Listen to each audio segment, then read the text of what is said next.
Youth meeting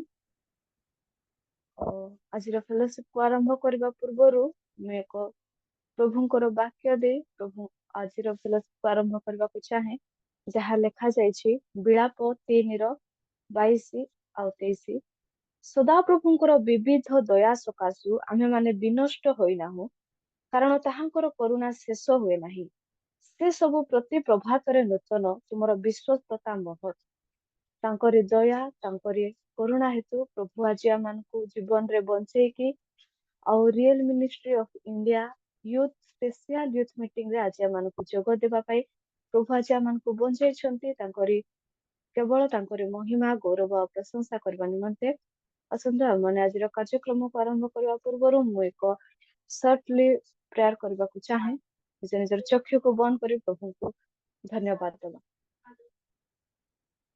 धन्यवाद धन्यवाद धन्यवाद धन्यवाद उच्च मंगलमय परमेश्वर राजा तुम राजा मान राजा प्रभु मान प्रभु सेना देवती सदा प्रभु स्वर्ग जहाँकर सिंहासन पृथ्वी जहाँकर पादपीठ तुम्हें ही से आश्चर्य मंत्री पराक्रांत परमेश्वर राजा प्रभु तुमरी महानाम को धन्यवाद दूची जिसापा आज एहीपरि दिन अनेक लोक देखि पारि नाहंती प्रभु आज एहीपरि दिन अनेक लोक पाई पारि नाहंती प्रभु तुमरे से विविध दया और करुणा हेतु प्रभु आज हमनको तुम्हें बंचाइल तुमरी से प्रशंसा करबा पाई तुमरी आराधना करबा पाई तुमरी मुख निश्चित वाक्य सुनबा पाई आज हमनको तुम्हें प्रभु बंचाइछ सेति तुमर पवित्र महानाम को धन्यवाद दूची पिता प्रभु आज यूथ फेलोशिप रे मु प्रथम आपण को स्वागत करूछि जिसापा तुम एठारे आस तुम पवित्र आत्मा उपस्थिति मान को दियो तुम पवित्र आत्मा द्वारा तुम्हें गाइड करो प्रभु तुम्हें दया कर आज गीत रे आज आराधना रे आज बाइबल क्विज रे आज वाक्य रे प्रभु तुम्हें ही सहवर्ती रो आज मान को जहाँ प्रयोजन प्रभु से सब विषय दे तुम आमको कढ़ाइने प्रभु आज प्रार्थना आरंभ शेष जाए मध्य तुम्हें रो प्रभु प्रत्येक नेटवर्क इश्यू को प्रत्येक डिस्टर्बेंस आत्मा को तुम्हें काढ़ी दियो प्रभु तुम्हें एठारे रुह प्रभु तुम्हें मान सहित रुह प्रभु आज प्रार्थना आरंभ शेष जाए मान सहवर्ती रहो बोले धन्यवाद दे प्रत्येक विषय को अपना सर समर्पण कर प्रार्थना आपण को दे जीशु नाम रे मागुछि आमेन आमेन आमेन समस्त को प्रेज द लॉर्ड आसंतु माने आरंभ करबा आमान को मध्य रे रचना सिस्टर अछंती सिस्टर प्रेज द लॉर्ड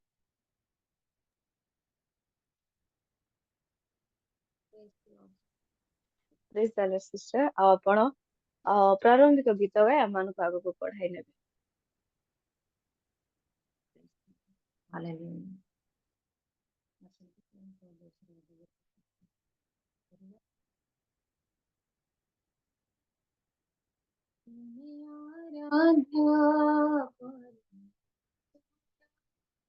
तुम्हें आराध्य परमेश्वर तुम्हें आधार तुम्हें आधार तुम्हें आराध्य परमेश्वर तुम्हें आराध्य परमेश्वर तुम्हें आधार तुम्हें आधार मोर सबु गति तुमे देखुछ परिचय मनर नेउछ मोर सबु गति तुमे देखुछ परिचय मनर नेउछ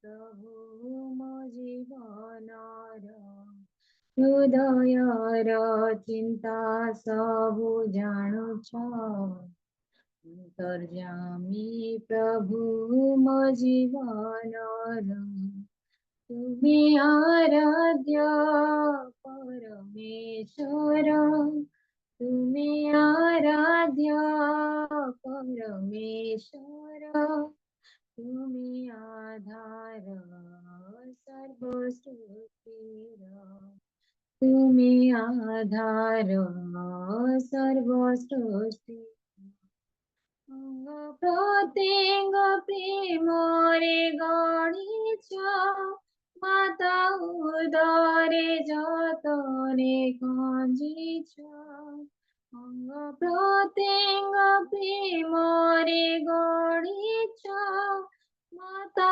उदरे जतने खञ्जिछ तुम पूर्व प्रेम प्रकाशिल तुम सकल कार्य चमत्कार तुम पूर्व प्रेम प्रकाशिल तुम सकल कार्य चमत्कार तुमे आराध्य परमेश्वर तुमे आराध्य परमेश्वर तुमे आधार सर्वस्व तुमे आधार सर्वस्व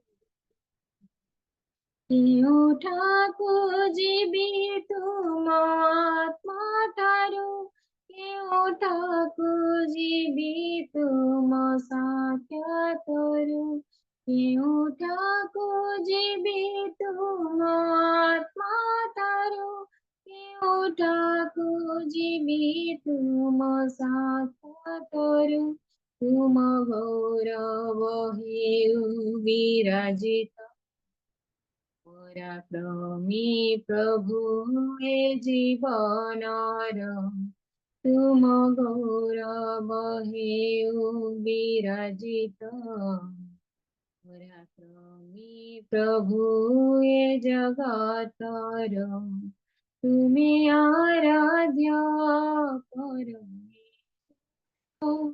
तुमे आराध्य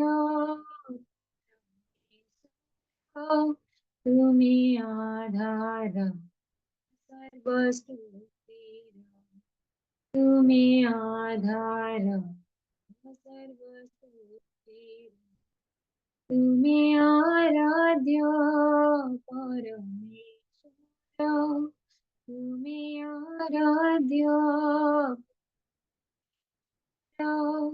तुमे आधार सर्वस्तुतिर तुमे आधार सर्वस्तुतिर तुमे आधार सर्वस्तुतिर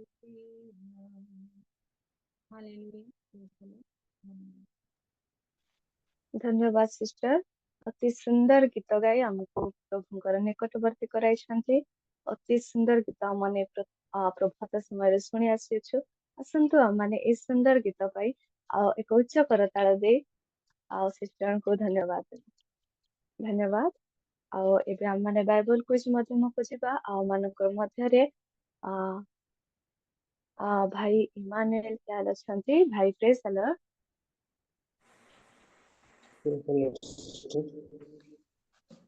ପ୍ରେଜ ଦ ଲର୍ଡ ଭାଇ ଏବେ ଆପଣ ଆମମାନଙ୍କୁ ବାଇବଲ କୁଇଜ ମାଧ୍ୟମକୁ ପଢାଇ ନେବେ ଫାର୍ଷ୍ଟ ଟାଇମ୍ ଅନୁରୋଧ କରି ଟିକେ କଷ୍ଟ କରନ୍ତୁ ମୁଁ କ୍ୱେଶ୍ଚିନ୍ ସେୟାର କରିବି ସ୍କ୍ରିନରେ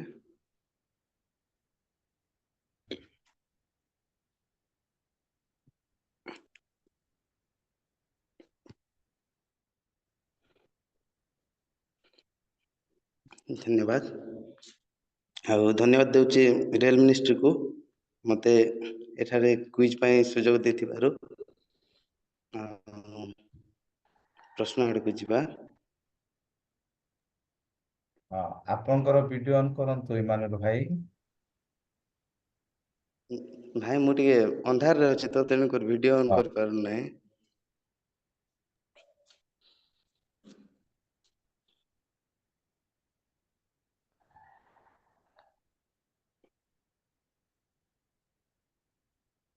ପ୍ରଥମ ପ୍ରଶ୍ନ ଆଡ଼କୁ ଯିବା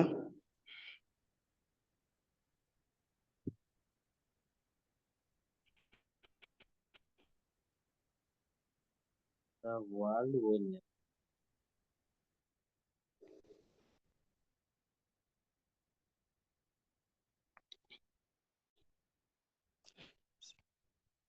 ଭାଇ ସ୍କ୍ରିନ୍ ଦୁସୁଛି? ହଁ ଦେଖାଯାଉଛି ଯେ କିଛି ଆସିନି, ବଟ୍ ଆପଣ ସେୟାର କରନ୍ତୁ ଆସିବ।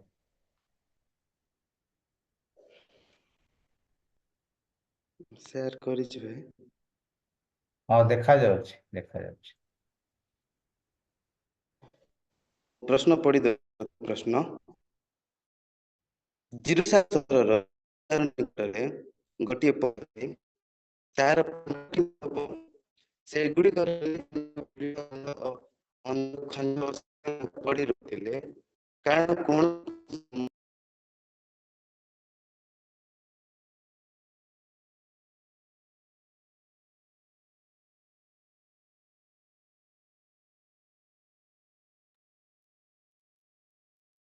ହଁ ଆପଣ ପଢିଲେ କିନ୍ତୁ ସ୍ପଷ୍ଟ ଶୁଭାଗଲାନି।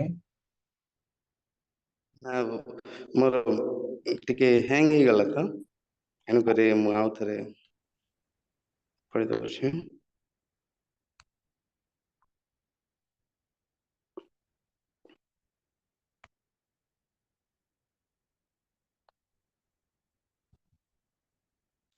ଜିରୁସାଲମ ସହରର ମେଷଦ୍ୱାର ନିକଟରେ ଗୋଟିଏ ପୋଖରୀ ଅଛି, ତାହାର 5ଟି ମଣ୍ଡପ, ସେଗୁଡ଼ିକରେ ଅନେକ ଅନେକ ପୀଡ଼ିତ, ଅନ୍ଧ, ଖଞ୍ଜ ଓ ଶୁଷ୍କାଙ୍ଗ ପଡ଼ି ରହୁଥିଲେ, କାରଣ କୌଣସି କୌଣସି ସମୟରେ ପ୍ରଭୁଙ୍କର ଜଣେ ଦୂତ ପୁଷ୍କରିଣୀ ଅବତରଣ କରି ଜଳ କମ୍ପାଉଥିଲେ, ଆଉ ଜଳ କମ୍ପିଲା ପରେ ଯେ କେହି ପ୍ରଥମେ ସେଥିରେ ପ୍ରବେଶ କରିଥିଲେ, ସେ ଯେକୌଣସି ରୋଗରେ ଆକ୍ରାନ୍ତ ହୋଇଥିଲେ ବା ସୁସ୍ଥ ହେଉଥିଲେ। ଏବ୍ରି ଭାଷାରେ ଏହି ପୋଖରୀର ନାମ କଣ ଥିଲା?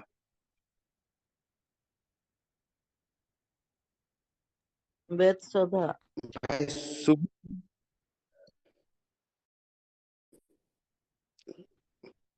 ସୁବିଲାନି? ବେତ୍ସୋଧା। ବେତ୍ସେବା। ବେତେସ୍ଦା। ଧନ୍ୟବାଦ, ଠିକ ଉତ୍ତର ଦେଇଛନ୍ତି। ଦ୍ୱିତୀୟ ପ୍ରଶ୍ନ ଯିବା।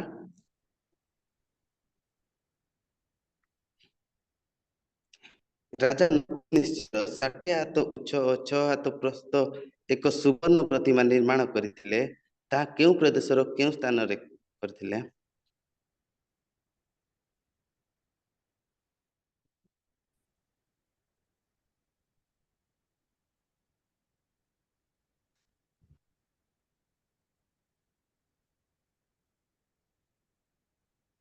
ବାବିଲର ରାଜା। ବାବିଲର ସେଇ ଜାଗାର ନାମ କଣ, ସ୍ଥାନର ନାମ କଣ ଥିଲା?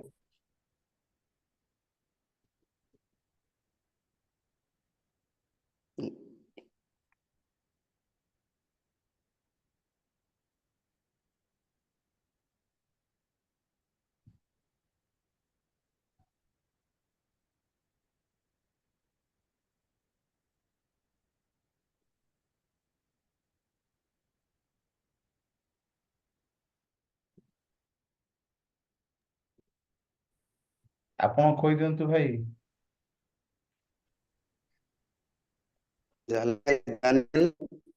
ପର୍ବର ଏକ ପଦ ବାବିଲର ଦୁରା ନାମକ ପଦାରେ। ତୃତୀୟ ପ୍ରଶ୍ନରେ ଯିବା। ସଦାପ୍ରଭୁ ମୂଷାଙ୍କୁ କେଉଁ ପର୍ବତର କେଉଁ ଶୃଙ୍ଗରେ ନେଇକି ଇସ୍ରାଏଲ ଲୋକଙ୍କୁ ଦବାକୁ ଯାଉଥିବା ସ୍ଥାନ ଦେଖାଇଥିଲେ?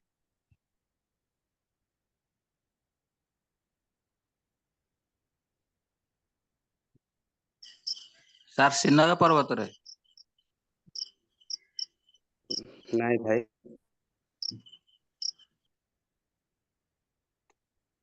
ହରେବ। ନା, ହରେବ ପର୍ବତରେ ସଦାପ୍ରଭୁ ତାଙ୍କୁ ଦର୍ଶନ ଦେଇଥିଲେ। କର୍ମିଲ। ନା, କର୍ମିଲ ନାହିଁ।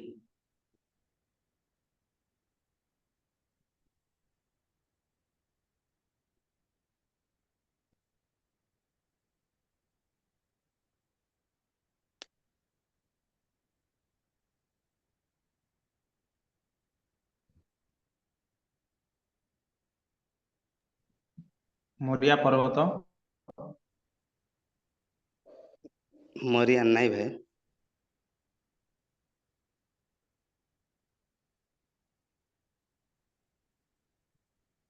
କହିଦିଅ ତାହେଲେ ଟାଇମ୍ ୱେଷ୍ଟ ହଉଛି। ନବପଦର ନାମ ଯୋଉଟା ଲେଖା ହେଇଛି ଦ୍ୱିତୀୟ ବିବରଣୀ 34 ପର୍ବର ଏକ ପଦରେ।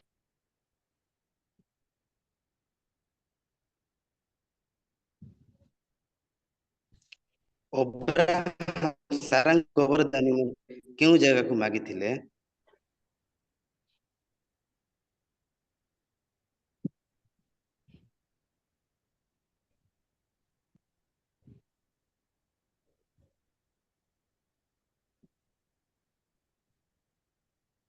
ମକପେଲା। ଧନ୍ୟବାଦ ସିଷ୍ଟର। ଶେଷ ପ୍ରଶ୍ନ, ଯୀଶୁଖ୍ରୀଷ୍ଟ ବେଥଲେହେମ କେଉଁ ସ୍ଥାନରେ ଜନ୍ମ ହେଇଥିଲେ ଆଉ ଏହି ବିଷୟରେ କେଉଁ ଭବିଷ୍ୟତ ବକ୍ତା ଭାବବାଣୀ କହିଥିଲେ? ଯିଶା।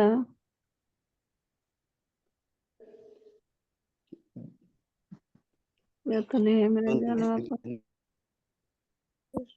ବେଥଲେହେମର ଦାଉଦ କେଉଁ ନଗରରେ। ସ୍ଥାନରେ? ନାଇଁ, ଆହୁରି ଅଛି, ଷଷ୍ଠ ଭାବରେ ଅଛି। ଆଉ এই ବିଷୟରେ ଜଣେ ଭବିଷ୍ୟତ ବକ୍ତା ଭାବବାଣୀ କହିଥିଲେ?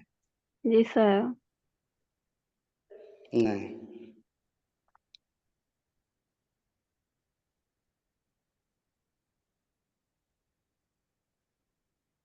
ମିଖା।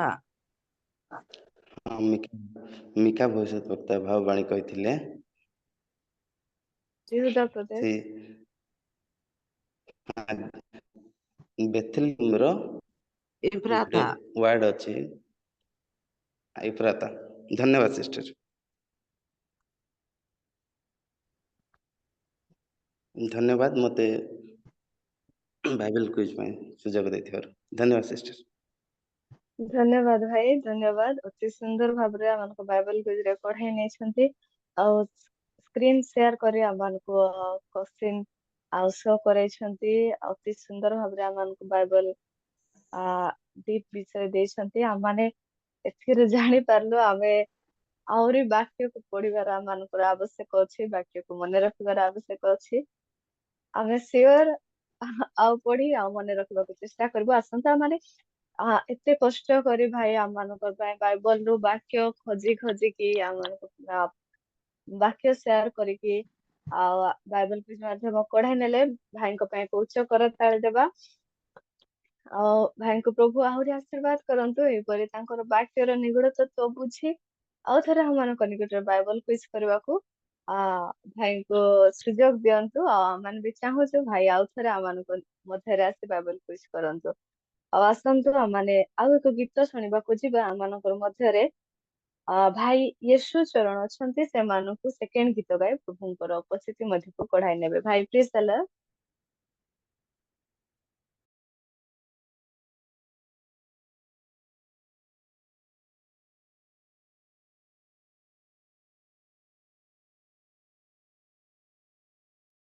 ୟେଶୁ ଚରଣ ଭାଇ ପ୍ଲିଜ ହେଲୋ। ନାଇଁ, ଜଏନ୍ କରିନାହାନ୍ତି।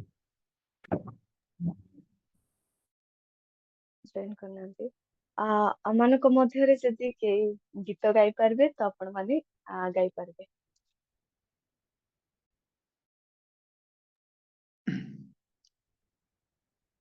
ସମସ୍ତଙ୍କ ପ୍ରେସ୍ ଲର୍ଡ।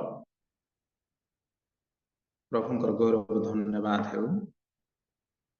ଆସନ୍ତା ଆମେମାନେ ଏକ ଗୀତ ଶୁଣିବା ପ୍ରଭୁଙ୍କର ଗୌରବ ନିମନ୍ତେ। କେଉଁ ଦିନେ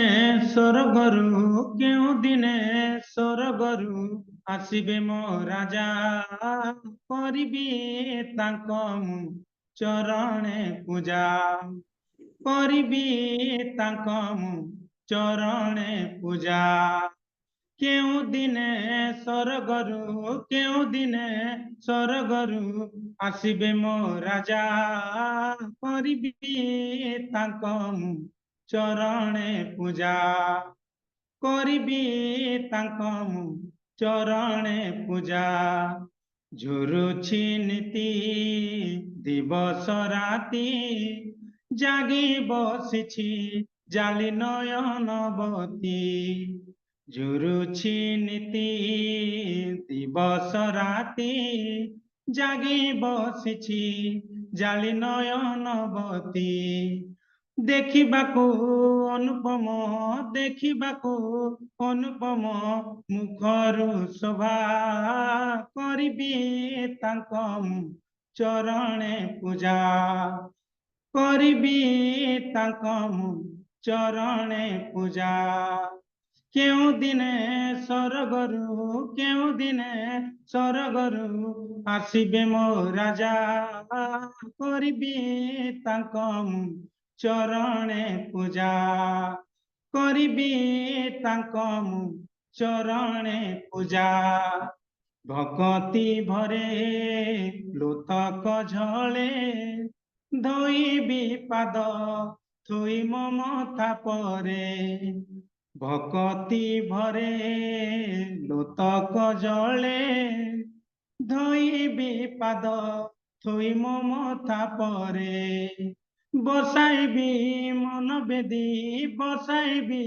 ମନ ବେଦୀ ମୋ ହୋଇଛି ସଜା କରିବି ତାଙ୍କ ଚରଣେ ପୂଜା କରିବି ତାଙ୍କ ଚରଣେ ପୂଜା କେଉଁ ଦିନେ ସରଗରୁ ଆସିବେ ମୋ ରାଜା କରିବି ତାଙ୍କ ଚରଣେ ପୂଜା କରିବି ତାଙ୍କ ଚରଣେ ପୂଜା ପିରତି ଫୁଲ ଗୁନ୍ଥିଛି ମାଳ ପ୍ରେମ ସରାଗେ ଦେବି ତାଙ୍କ ଗଳାର ପିରତି ଫୁଲ ଗୁନ୍ଥିଛି ମାଳ ପ୍ରେମ ସରାଗେ ଦେବି ତାଙ୍କ ଗଳାର ପ୍ରିୟତମ ଆସିବେ ମୋ କରୁଛି ହେଜା କରିବି ତାଙ୍କ ଚରଣେ ପୂଜା କରିବି ତାଙ୍କ ଚରଣେ ପୂଜା କେଉଁ ଦିନେ ସରଗରୁ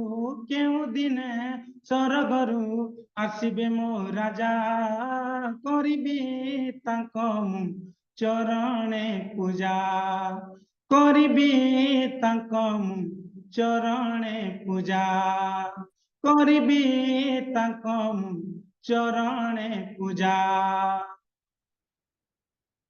Praise the Lord. Praise the Lord. ଧନ୍ୟବାଦ ଭାଇ। ଆଉ ସଡନଲି ଦେଲେ ବି ଅତି ସୁନ୍ଦର ଗୀତ ଗାଇ ଆମମାନଙ୍କର ପ୍ରଭୁଙ୍କର ଉପସ୍ଥିତି ମଧ୍ୟକୁ ନେଇଛନ୍ତି। ପ୍ରଭୁ ଭାଇଙ୍କୁ ବହୁଳ ରୂପେ ଆଶୀର୍ବାଦ କରନ୍ତୁ। ଆଉ ଏହିପରି ସେବା କାର୍ଯ୍ୟରେ ପ୍ରଭୁ ଭାଇଙ୍କୁ ଅଧିକ ଆଗକୁ ବଢାନ୍ତୁ। ଆସନ୍ତୁ ଆମମାନେ ଏବେ ମୁଁ ଚାହୁଁଛି ଆଉ ମୁଁ ଅନୁରୋଧ କରୁଅଛି ଆମମାନେ ଯଦି ସଠିକ ସ୍ଥାନରେ ଅଛୁ ନିଜ ନିଜର ଭିଡିଓ ଅନ୍ କରିକି ବସିବା ଯଦ୍ୱାରା ଆମେ ପରସ୍ପରକୁ ଦେଖିବା ଆଉ ଉତ୍ସାହିତ ହେଇପାରିବା। ଆଉ ଏବେ ଆମେ ମାନେ ଗୋଲ୍ଡେନ ଭର୍ସ ଆଡକୁ ଯିବା। ଆଉ ମୁଁ ଅନୁରୋଧ କରୁଛି ସମସ୍ତେ ପ୍ରଭୁଙ୍କର ବାକ୍ୟକୁ କହିବା ପାଇଁ ଚେଷ୍ଟା କରିବେ।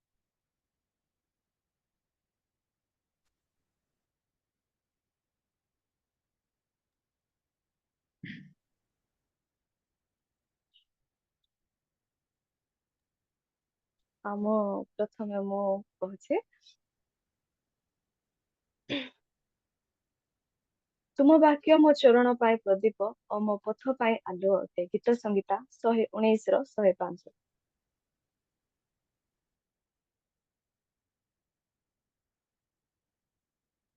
Praise the Lord.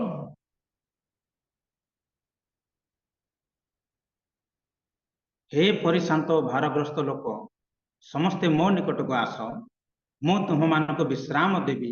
ମୋହର ଜ୍ୱାଳି ଆପଣା ଆପଣା ଉପରେ ଘେନ ପୁଣି ମୋ ନିକଟରୁ ଶିଖ କାରଣ ମୁଁ ମୃଦୁଶୀଳ ଓ ନମ୍ରଚିତ ଆଉ ତୁମ୍ଭେମାନେ ଆପଣା ଆପଣା ଆତ୍ମାରେ ବିଶ୍ରାମ ପାଇବ। ମାଥିଓ 11 ଅଧ୍ୟାୟ 28-29 ପଦ। ଆଉ ଗୋଟେ ବିଷୟ କହିବି, ଆମ୍ଭେ ଶୀଘ୍ର ଆସୁଅଛୁ ତୁମ୍ଭର ମୁକୁଟକୁ ଯେପରି କେହି ହରଣ କରି ନ ନିଏ ଏଥି ନିମନ୍ତେ ତୁମ୍ଭର ଯାହା ଅଛି ତାହା ଦୃଢ଼ ରୂପେ ଧରି ରଖ। ପ୍ରକାଶିତ ବାକ୍ୟ 3 ଅଧ୍ୟାୟ 11 ପଦ। ଆଉ ଗୋଟେ କହିବି,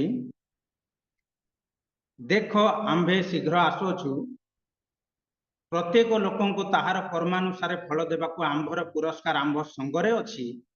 ଆମ୍ଭେ କ ଓ କ୍ଷୟ, ପ୍ରଥମ ଓ ଶେଷ, ଆଦି ଓ ଅନ୍ତ। ପ୍ରକାଶିତ ବାକ୍ୟ 22 ଅଧ୍ୟାୟ 12-13 ପଦ।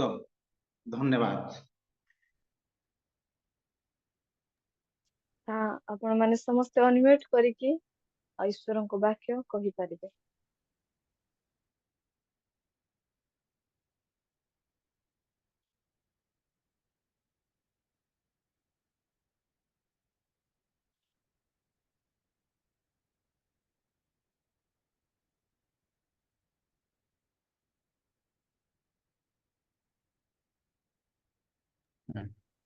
ସମସ୍ତଙ୍କୁ ପ୍ରେସ୍ କଲ। ଗୀତ ସହିତ 128 ଏକ ପଦ। ଯୋଉମାନେ ସଦାପ୍ରଭୁଙ୍କୁ ଭୟ କରନ୍ତି ଓ ତାହାଙ୍କ ପଥରେ ଚାଲନ୍ତି, ସେମାନେ ପ୍ରତ୍ୟେକ ଲୋକ ଧନ୍ୟ। ଜନ 14:6 ଯୀଶୁଖ୍ରୀଷ୍ଟ କହିଲେ, ମୋ ପଥ ସତ୍ୟ ଓ ଜୀବନ, ମୋ ଦେଇ ନଗଲେ କେହି ପିତାଙ୍କ ନିକଟକୁ ଯାଇପାରିବ ନାହିଁ।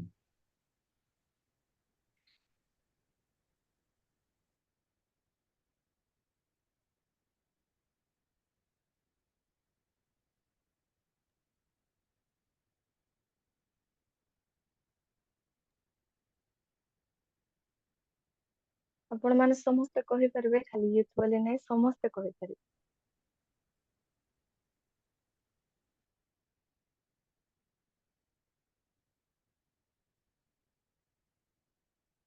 Praise the Lord. ସଦାଙ୍କ ବିବିଧ ଦାସକ ସ୍ୱାମୀ ମାନେ ବିନଷ୍ଟ ହୋଇ ନାହୁଁ, କାରଣ ତାହାଙ୍କର କରୁଣା ଶେଷ ହୁଏ ନାହିଁ। ବିଳାପ 3:22।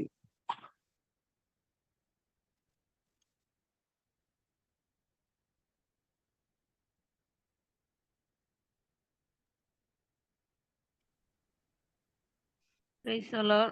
ସେ ଆମ୍ଭ ନାମ ଜାଣିଅଛି, ହେତୁ ଆମେ ତାକୁ ଉଚ୍ଚରେ ରଖିବା।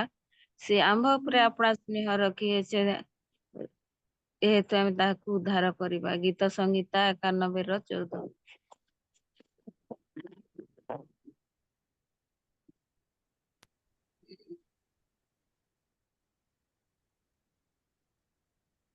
ପ୍ରଥମ ଯୋହନ 5:12 ପଦ। ଯେ ପୁତ୍ରଙ୍କୁ ପାଇଅଛି ସେ ଜୀବନ ପାଇଅଛି, ଯେ ପୁତ୍ରଙ୍କୁ ପାଇ ନାହିଁ ସେ ଜୀବନ ହିଁ ପାଇ।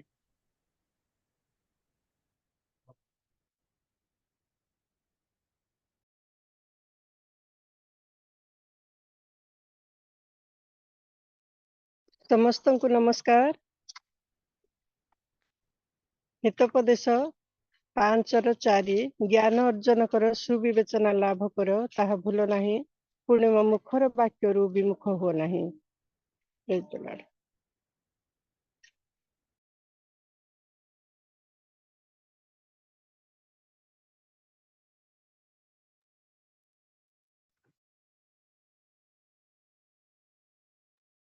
ଆଉ କିଏ କହିବେ କି? Praise the Lord. Praise the Lord. ଗୀତ 118:6 ସଦାପ୍ରଭୁ ମୋହର ସପକ୍ଷ, ମୁଁ ଭୟ କରିବି ନାହିଁ। ମନୁଷ୍ୟ ମୋହର କଣ କରିପାରେ?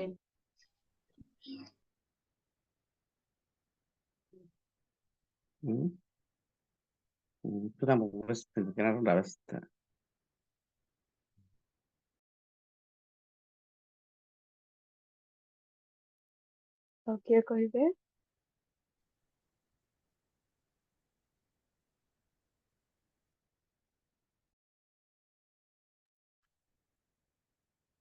Praise the Lord. ଆଉ ଅତି ସୁନ୍ଦର ଭାବରେ ସମସ୍ତେ ପ୍ରଭୁଙ୍କର ବାକ୍ୟକୁ ମନେ ରଖିଛନ୍ତି। ଆମେ ମାନେ ବାକ୍ୟକୁ ମନେ ରଖିବା ଦରକାର। ଆଉ ଅତି ସୁନ୍ଦର ଭାବରେ ସମସ୍ତେ ବାକ୍ୟ କହିଥିବାରୁ ସମସ୍ତଙ୍କୁ ଧନ୍ୟବାଦ। ଆଉ ମୁଁ ଅନୁରୋଧ କରୁଛି, ଯଦି କିଛି ଆନାଉନ୍ସମେଣ୍ଟ ଅଛି ତ ଆମମାନଙ୍କର ହୋଷ୍ଟ ସାର୍ କହିପାରିବେ। ସ୍ପେଶାଲ ୟୁଥ୍ ମିଟିଂ ରେ ଉପସ୍ଥିତ ଥିବା ପ୍ରତ୍ୟେକଙ୍କୁ ନମସ୍କାର। ପ୍ରେଜ୍ ଦ ଲର୍ଡ। ଆଉ ଆନାଉନ୍ସମେଣ୍ଟ ହଉଛି ଯେ ଅକ୍ଟୋବର ମାସ 11 ତାରିଖ ଦିନ ୟୁଥ୍ ଫେଷ୍ଟିଭାଲ ର ଆୟୋଜନ କରାଯାଉଛି ରାୟଗଡ଼ା ଠାରେ। Rayagada JK Rayagada, Koraput Rayagada GAC church ମଧ୍ୟରେ ଅନୁଷ୍ଠିତ ହେବ। ଆଉ ଉକ୍ତ ୟୁଥ୍ ଫେଷ୍ଟିଭାଲ ରେ ଭାରତର ବିଭିନ୍ନ ସ୍ଥାନରୁ ୟୁଥ୍ସ ମାନେ ଆସିବେ, ଯୁବକ ଯୁବତୀ ମାନେ ଆସିବେ। ଆମେ ବୟସ ରଖିଛୁ 15 ବର୍ଷରୁ 35 ବର୍ଷ। ଆଉ ସେଥି ନିମନ୍ତେ ରେଜିଷ୍ଟ୍ରେସନ ଫିଜ୍ ବି ରଖା ହେଇଛି ମାତ୍ର 100 ଟଙ୍କା। ଆଉ ଜଳଖିଆର ବ୍ୟବସ୍ଥା ରହିବ, ଆଉ ଲଞ୍ଚର ବ୍ୟବସ୍ଥା ରହିବ। ତା ସହିତ ୟୁଥ୍ ମାନଙ୍କ ପାଇଁ ବିଶେଷ ଆକର୍ଷଣୀୟ କାର୍ଯ୍ୟକ୍ରମ ରହିବ। ପ୍ରଥମ ହଉଛି ଆଉ ବାଇବଲ କୁଇଜ, ଯାହାକି ଆମମାନଙ୍କର ଇମାନୁଏଲ ଭାଇ ଯେ ପ୍ରକାର ପଚାରୁଥିଲେ ଆଉ କୁଇଜ କରୁଥିଲେ, ସେଇଭଳିଆ ବାଇବଲ କୁଇଜ ରହିବ। ଯେ ଇମାନୁଏଲ ଭାଇ ସେ ମୌଖିକରେ ପଚାରିଛନ୍ତି, ଆମମାନେ ଲେଖିପାରିବା, ରିଟର୍ନ ଲେଖିବା। ଆଉ ସେଥି ନିମନ୍ତେ 10,000 first prize, 7,000 second prize, 3,000 third prize ଏମିତି ରଖାଯାଇଛି। ଆଉ ଫାର୍ଷ୍ଟ ସେକେଣ୍ଡ ଥାର୍ଡ ପ୍ରାଇଜ ସହିତ କପ୍ ଗୁଡାକ ମଧ୍ୟ ରଖାଯାଇଛି। ଏହା ହେଉଛି ପ୍ରଥମ ଆକର୍ଷଣୀୟ କାର୍ଯ୍ୟକ୍ରମ, ଯାହାକି ବାଇବଲ କୁଇଜ। ଆଉ ତୃତୀୟ ଆକର୍ଷଣୀୟ କାର୍ଯ୍ୟକ୍ରମ ହେଉଛି ଯେ ବାଇବଲ ଷ୍ଟଡି, ୟୁଥ୍ ମାନଙ୍କ ଉପରେ ବିଶେଷ ବାଇବଲ ଷ୍ଟଡି ରହିବ। ଆଉ ତୃତୀୟ ବିଷୟ ହେଉଛି ୟୁଥ୍ ମାନଙ୍କର ଫ୍ୟୁଚର କାଉନସିଲିଂ ରହିବ, କ୍ୟାରିୟର କାଉନସିଲିଂ ରହିବ। ଏ ତିନୋଟି ଆକର୍ଷଣୀୟ କାର୍ଯ୍ୟକ୍ରମ ରହିବ 1 ଡେ ଭିତରେ। ଆଉ ସେଇ ଦିନ ହିଁ ଫାର୍ଷ୍ଟ ସେକେଣ୍ଡ ଥାର୍ଡ ପ୍ରାଇଜ ମଧ୍ୟ ଦିଆଯିବ। ତେଣୁ ମୁଁ ଅନୁରୋଧ କରି ଆପଣମାନଙ୍କର ମଣ୍ଡଳୀରେ, ଆପଣମାନଙ୍କ ପରିବାରରେ, ଆପଣମାନଙ୍କ ସମାଜରେ ଆଉ ୟୁଥ୍ ମାନେ ଯଦି ଅଛନ୍ତି ସେମାନଙ୍କୁ ଏନକରେଜମେଣ୍ଟ କରନ୍ତୁ। ଆଉ ସେମାନେ ସମ୍ପୂର୍ଣ୍ଣ ବାଇବଲକୁ ପଠନ କରିକି ଯେ ପ୍ରକାର ସେମାନେ ଆସିପାରିବେ ଆଉ ୟୁଥ୍ ଫେଷ୍ଟିଭାଲ ଆଟେଣ୍ଡ ହେଇପାରିବେ, ସେଥି ନିମନ୍ତେ ଆପଣମାନେ ଚେଷ୍ଟା କରନ୍ତୁ। ବର୍ତ୍ତମାନ ସମୟ ଆମମାନେ ଯୁବପିଢ଼ିକୁ ଧରିବା, ଯୁବପିଢ଼ିକୁ ଧରିକି ସେବା କାର୍ଯ୍ୟ ଆଗକୁ ବଢ଼ିବା ପାଇଁ ଚେଷ୍ଟା କରିବା। ଏଇ ସମୟରେ ଅନେକ ଆଉ ୟୁଥ୍ସ ମାନେ ପ୍ରଭୁଙ୍କ ଠାରୁ ଦୂରକୁ ଚାଲି ଯାଇଛନ୍ତି। ଆଉ ଆଗ କାଳ ଭଳିଆ ଆଉ ୟୁଥ୍ ମାନଙ୍କୁ କହିଲେ ଟ୍ରେନିଂ ଯାଅ କହିଲେ ଯାଉଥିଲେ, କିନ୍ତୁ ବର୍ତ୍ତମାନ କି ଯିବା ପାଇଁ ଇଚ୍ଛା କରୁନାହାନ୍ତି। ବାଇବଲ ଟ୍ରେନିଂ ଯିବା ପାଇଁ, ସେବା କାର୍ଯ୍ୟ କରିବା ପାଇଁ କି ଇଣ୍ଟରେଷ୍ଟ କରୁନାହାନ୍ତି। ତେଣୁ ଯୁବପିଢ଼ି ମାନଙ୍କ ମଧ୍ୟରେ ଆମେ କାମ କରିବା ପାଇଁ ଚେଷ୍ଟା କରୁଛୁ। ଆଉ ଗତ ଦିନ ବି ମୁଁ ଛାଡ଼ିଥିଲି ଯେ ଯଦି କୌଣସି ୟୁଥ୍ ଆଉ ସେବା କାର୍ଯ୍ୟ କରିବା ପାଇଁ ଚାହୁଁଛନ୍ତି, ସେମାନେ 7 ମାସ କଲିକତା ଠାରେ ଟ୍ରେନିଂ କରିପାରିବେ। 7 ମାସ ଟ୍ରେନିଂ କଲା ପରେ ସେମାନଙ୍କୁ ଫିଲ୍ଡ ଦିଆଯିବ, ଆଉ ସେ ଫିଲ୍ଡରେ ସେମାନେ କାମ କରିପାରିବେ। ଆଉ ବ୍ୟାଚୁଲାର ଆଉ ଯଦି ଫ୍ୟାମିଲି ଯଦି ଅଛି, ସେଇଭଳିଆ ସେମାନଙ୍କୁ ଆଉ ସାଲେରୀର ବ୍ୟବସ୍ଥା ମଧ୍ୟ କରାଯିବ। ତେଣୁ ମୁଁ ଅନୁରୋଧ କରୁଛି, ଯଦି ଏଇଭଳିଆ ୟୁଥ୍ ମାନେ ଅଛନ୍ତି ଆଉ ଆପଣମାନେ ସେମାନଙ୍କୁ ଏନକରେଜମେଣ୍ଟ କରନ୍ତୁ। ଆଉ ବିଶେଷ ଅନୁରୋଧ କରି ଆପଣମାନେ ମଣ୍ଡଳୀରେ ଆନାଉନ୍ସମେଣ୍ଟ କରନ୍ତୁ, ପରିବାରରେ ପିଲାମାନଙ୍କୁ ବୁଝାନ୍ତୁ, ସାହି ପଡ଼ିଶା ସମାଜରେ ପିଲାମାନଙ୍କୁ ବୁଝାନ୍ତୁ, ପ୍ରଭୁଙ୍କ ପାଇଁ ଯୁବ ଗୋଷ୍ଠୀକୁ ଆଉ ପ୍ରସ୍ତୁତ କରନ୍ତୁ। ଧନ୍ୟବାଦ। ଧନ୍ୟବାଦ ସାର୍। ଆଉ ଆସନ୍ତୁ ଆମମାନେ ଏବେ ପ୍ରଭୁଙ୍କର ଉପସ୍ଥିତି ମଧ୍ୟକୁ ଯିବା। ଆଉ ଆମମାନଙ୍କର ମଧ୍ୟରେ ଆମମାନଙ୍କର ପ୍ରିୟ ସୁରଭି ସିଷ୍ଟର ଅଛନ୍ତି। ସିଷ୍ଟର ପ୍ରେଜ୍ ଦ ଲର୍ଡ। ପ୍ରେଜ୍ ଦ ଲର୍ଡ ସିଷ୍ଟର। ଆଉ ଆପଣ ଏବେ ଆମମାନଙ୍କୁ ଆରାଧନା ମାଧ୍ୟମରେ ପ୍ରଭୁଙ୍କର ଉପସ୍ଥିତିକୁ ବଢାଇ ନେବେ ସିଷ୍ଟର। ସମସ୍ତଙ୍କୁ ପ୍ରେଜ୍ ଦ ଲର୍ଡ। ମୁଁ କ୍ଷମା ଚାହି କରେଣ୍ଟ ପଳେଇଲା, ଭିଡ଼ିଓ ଅନ୍ କରିପାରୁନାହିଁ। ଧନ୍ୟବାଦ ଯେ ହସ୍ତାଞ୍ଜଙ୍କୁ ମତେ ସୁଯୋଗ ଦେଇଥିବାରୁ, ଏ ସୁନ୍ଦର ସମୟ ଦେଇଥିବାରୁ। ଆସନ୍ତୁ ଆମେ ଆରାଧନା ଆଡ଼କୁ ଯିବା। ପ୍ରଭୁଙ୍କର ଗୀତ ଗାଇ ଆମେ ପ୍ରଭୁଙ୍କର ଆରାଧନା କରିବା। ଜୀବନ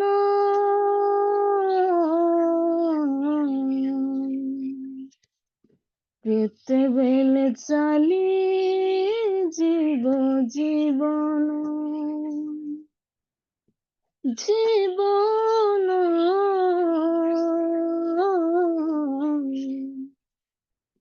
କେତେବେଳେ ଚାଲି ଯିବ, ଜୀବନ କେତେବେଳେ ଚାଲି ଯିବ, ଜୀବନ କେତେବେଳେ ଉଡ଼ି ଯିବ ପରାଣ, କେତେବେଳେ ଚାଲି ଯିବ, ଜୀବନ କେତେବେଳେ ଉଡ଼ି ଯିବ ପରାଣ। ଜୀବନ ଚାଲି ଯିବା ଆଗରୁ ପରାନ ଉଡ଼ି ଯିବା ଆଗରୁ ଜୀବନ ଚାଲି ଯିବା ଆଗରୁ ପରାନ ଉଡ଼ି ଯିବା ଆଗରୁ ଯିଶୁ ପାଶେ ସମର୍ପିବା ଏ ଆତ୍ମା ମନ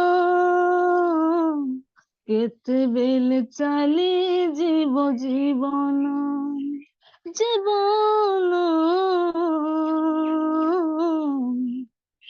କେତେବେଳେ ଚାଲି ଯିବ ଜୀବନ କେତେବେଳେ ଚାଲି ଯିବ ଜୀବନ କେତେବେଳେ ଉଡ଼ି ଯିବ ପରାଣ କେତେବେଳେ ଚାଲି ଯିବ ଜୀବନ କେତେବେଳେ ଉଡ଼ି ଯିବ ପରାଣ ଏ ଜୀବନ ବୃକ୍ଷ ଦିନେ ଝାଉଳି ପଡ଼ିବ ଏ ଜୀବନ ନାବ ଦିନେ ପାଣିରେ ବୁଡ଼ିଯିବ ହୋ ଏ ଜୀବନ ରଙ୍ଗ ଦିନେ ଫିକା ହୋଇଯିବ ଏ ଜୀବନ ବାଟ ଦିନେ ଠିକଣା ହରାଇବ ଆଜି ଅଛି କାଲି ନାହିଁ ମଣିଷ ଜୀବନ ଏଇ ଅଛି ଏହି ନାହିଁ କୁହୁଡ଼ି ସମାନ ଏହି ହେତୁ କ୍ରୁଶ ପାଶେ ନେବା ଶରଣ କେତେବେଳେ ଚାଲି ଯିବ ଜୀବନ ଜୀବନ କେତେବେଳେ ଚାଲି ଯିବ ଜୀବନ କେତେବେଳେ ଚାଲି ଯିବ ଜୀବନ କେତେବେଳେ ଉଡ଼ି ଯିବ ପରାଣ ଏ ଜୀବନ ଗୀତ ଦିନେ ବେସୁରା ହୋଇବ ଏ ଜୀବନ ଫୁଲ ଦିନେ ବାସନା ହରାଇବ ହୋ ଏ ଜୀବନ ଗୃହ ଦିନେ ଭୁଷୁଡ଼ି ପଡ଼ିବ ଏ ଜୀବନ ନାଟ ଦିନେ ସମାପ୍ତ ହୋଇଯିବ ଆଜି ଅଛି କାଲି ନାହିଁ ମଣିଷ ଜୀବନ ଏହି ଅଛି ଏହି ନାହିଁ କୁହୁଡ଼ି ସମାନ ଏହି ହେତୁ କ୍ରୁଶ ପାଶେ ନେବା ଶରଣ କେତେବେଳେ ଚାଲି ଯିବ ଜୀବନ ଜୀବନ କେତେବେଳେ ଚାଲି ଯିବ ଜୀବନ କେତେବେଳେ ଚାଲି ଯିବ ଜୀବନ କେତେବେଳେ ଉଡ଼ି ଯିବ ପରାଣ କେତେବେଳେ ଚାଲି ଯିବ ଜୀବନ କେତେବେଳେ ଉଡ଼ି ଯିବ ପରାଣ ପ୍ରଭୁଙ୍କର ଗୌରବ ହଉ ହେ ପ୍ରିୟ ଯୀଶୁ ମୋର ସେବା କରିବି ତୁମର ହେ ପ୍ରିୟ ଯୀଶୁ ମୋର ସେବା କରିବି ତୁମର ଆସୁ ଯେତେ ଝଡ଼ ଆସୁ ନିନ୍ଦା ଅପମାନ ଆସୁ ଯେତେ ଝଡ଼ ଆସୁ ନିନ୍ଦା ଅପମାନ ହେ ପ୍ରିୟ ଯୀଶୁ ମୋର ସେବା କରିବି ତୁମର ହେ ପ୍ରିୟ ଯୀଶୁ ମୋର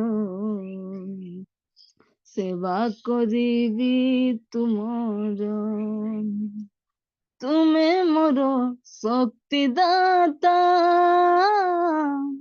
ତୁମେ ମୋର ମୁକ୍ତିଦାତା, ତୁମେ ମୋ ସବୁରେ ସବୁ,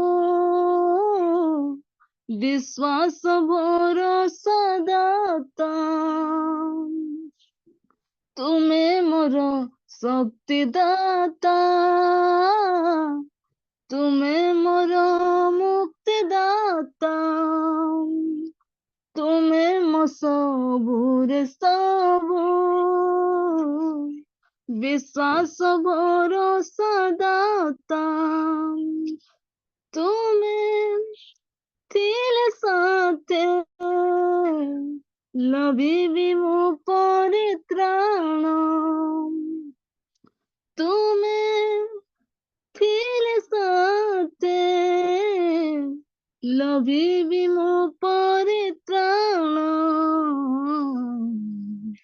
ହେ ପ୍ରିୟ ଯୀଶୁ ମୋର ସେବା କରିବି ତୁମର, ହେ ପ୍ରିୟ ଯୀଶୁ ମୋର ସେବା କରିବି ତୁମର, ତୁମେ ମୋର ପ୍ରିୟତମ, ସବୁଠାରୁ ଅନୁପମ, ତୁମଠାରେ ଦେଇ ମନ ପାଇବି ନୂଆ ଜୀବନ, ତୁମେ ମୋର ପ୍ରିୟତମ, ସବୁଠାରୁ ଅନୁପମ, ତୁମଠାରେ ଦେଇ ମନ ପାଇବି ନୂଆ ଜୀବନ, ପ୍ରିୟ ଯୀଶୁ ମୋର କରିବି ତୁମରି ଧ୍ୟାନ, ପ୍ରିୟ ଯୀଶୁ ମୋର କରିବି ତୁମରି ଧ୍ୟାନ, ହେ ପ୍ରିୟ ଯୀଶୁ ମୋର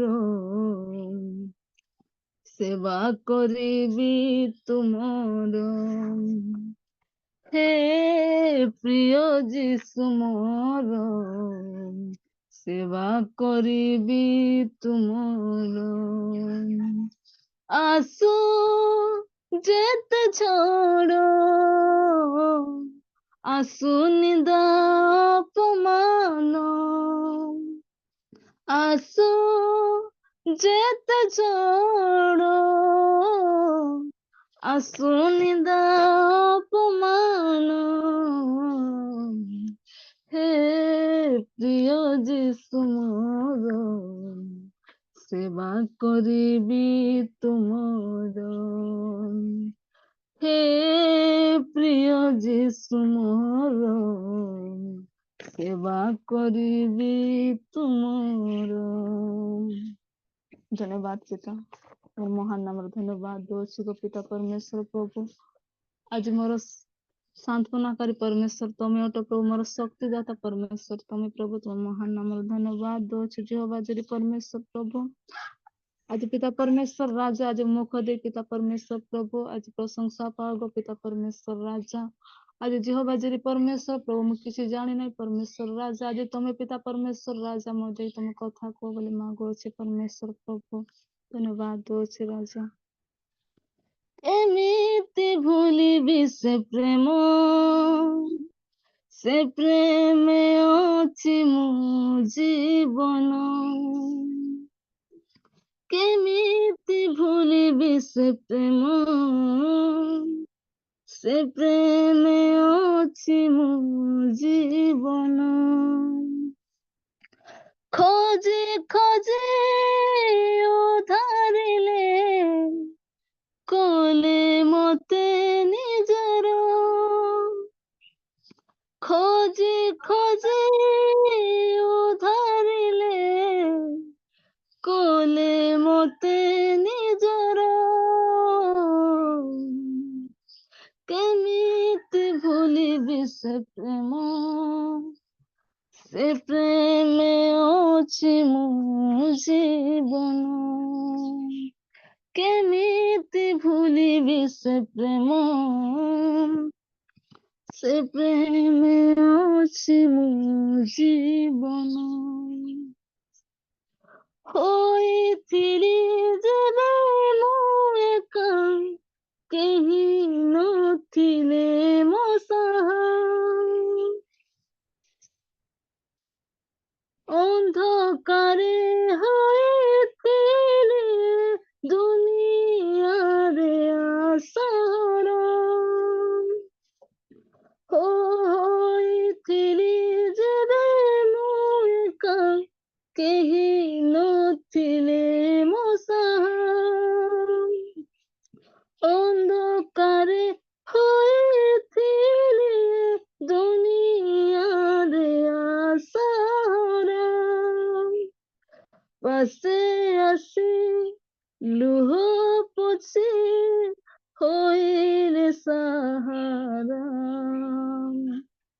ପାଶେ ଆସି ଲୁହ ପୋଛି ହୋଇଲେ ସାହାରା କେମିତି ଭୁଲିବି ସେ ପ୍ରେମ ସେ ପ୍ରେମେ ଅଛି ମୋ ଜୀବନ କେମିତି ଭୁଲିବି ସେ ପ୍ରେମ ସେ ପ୍ରେମେ ଅଛି ମୋ ଜୀବନ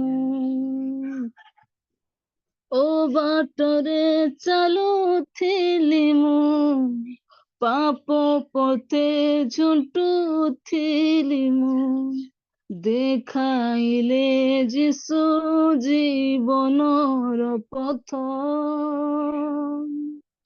ହୋ ବାଟରେ ଚାଲୁଥିଲି ମୁଁ ପାପ ପଥେ ଝୁଣ୍ଟୁଥିଲି ମୁଁ ଦେଖାଇଲେ ଯିଶୁ ଜୀବନର ପଥ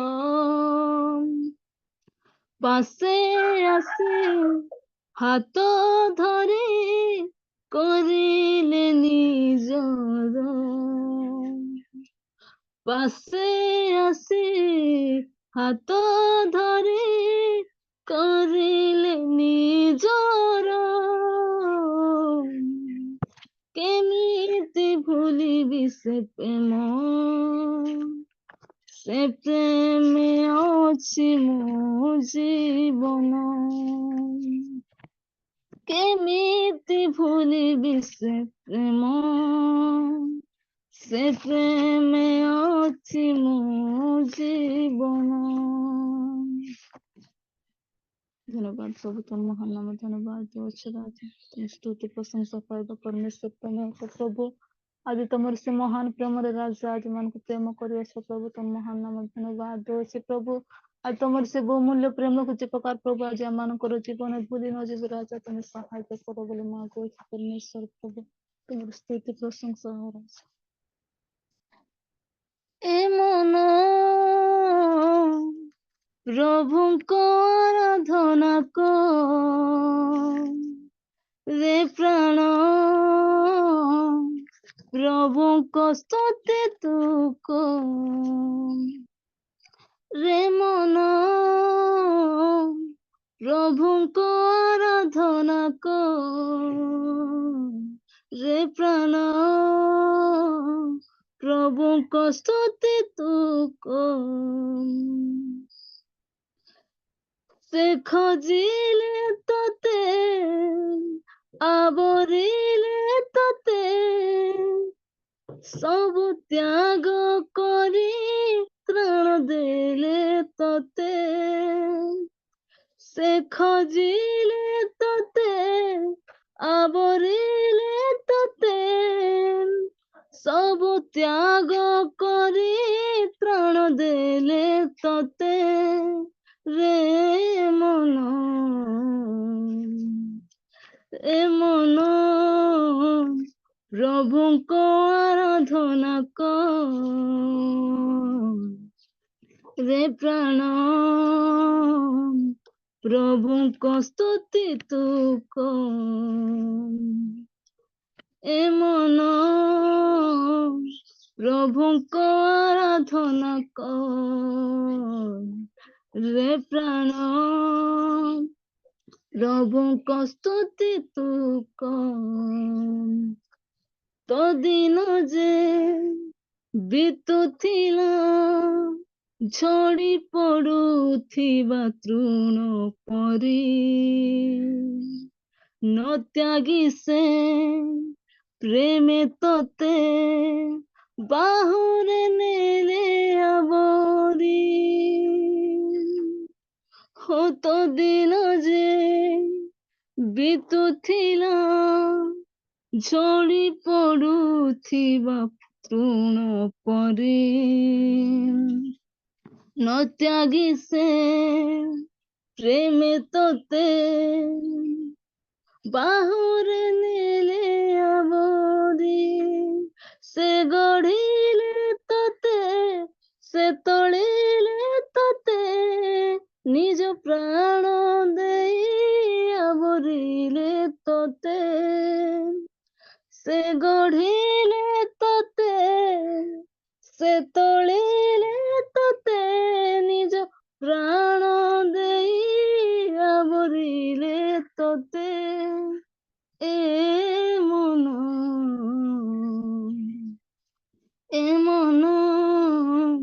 ପ୍ରଭୁଙ୍କ ଆରାଧନା ରେ ପ୍ରାଣ ପ୍ରଭୁଙ୍କ ସ୍ତୁତି ତୁ ସରଗ ତ୍ୟାଗୀ କେତେ ଦୁଃଖ ଭୋଗୀ ଆସିଲେ ତତେ ସେ ଖୋଜି ଭୁଲି ଯାରେ ମନ ପଛ କଥା ତୋର ଯୀଶୁଙ୍କୁ ମନ ଦେ ଆଜି ସରଗ ତ୍ୟାଗୀ କେତେ ଦୁଃଖ ଭୋଗୀ ଆସିଲେ ତତେ ସେ ଖୋଜି ଭୁଲି ଯାରେ ମନ ପଛ କଥା ତୋର ଯୀଶୁଙ୍କୁ ମନ ଦେ ଆଜି କ୍ରୁଶେ ବଳି ହେଲେ ଲହୁ ଝରାଇଲେ ବିନା ମୂଲ୍ୟ ଯୀଶୁ ପରିତ୍ରାଣ ଦେଲେ କ୍ରୁଶେ ବଳି ହେଲେ ଲହୁ ଝରାଇଲେ ବିନା ମୂଲ୍ୟ ଯୀଶୁ ପରିତ୍ରାଣ ଦେଲେ ଏ ମନ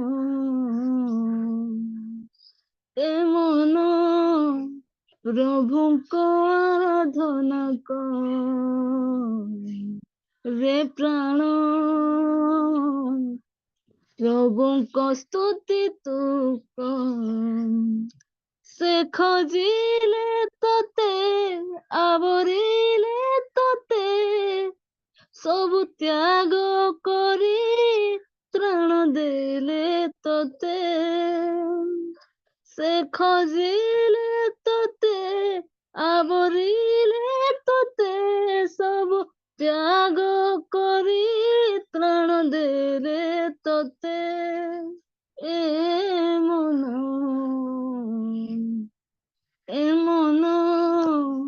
ପ୍ରଭୁଙ୍କ ଆରାଧନା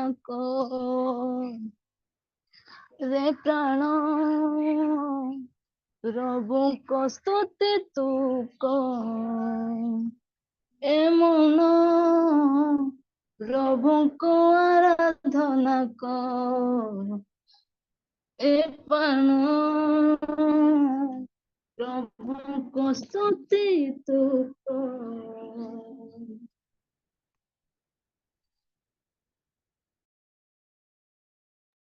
ଧନ୍ୟବାଦ।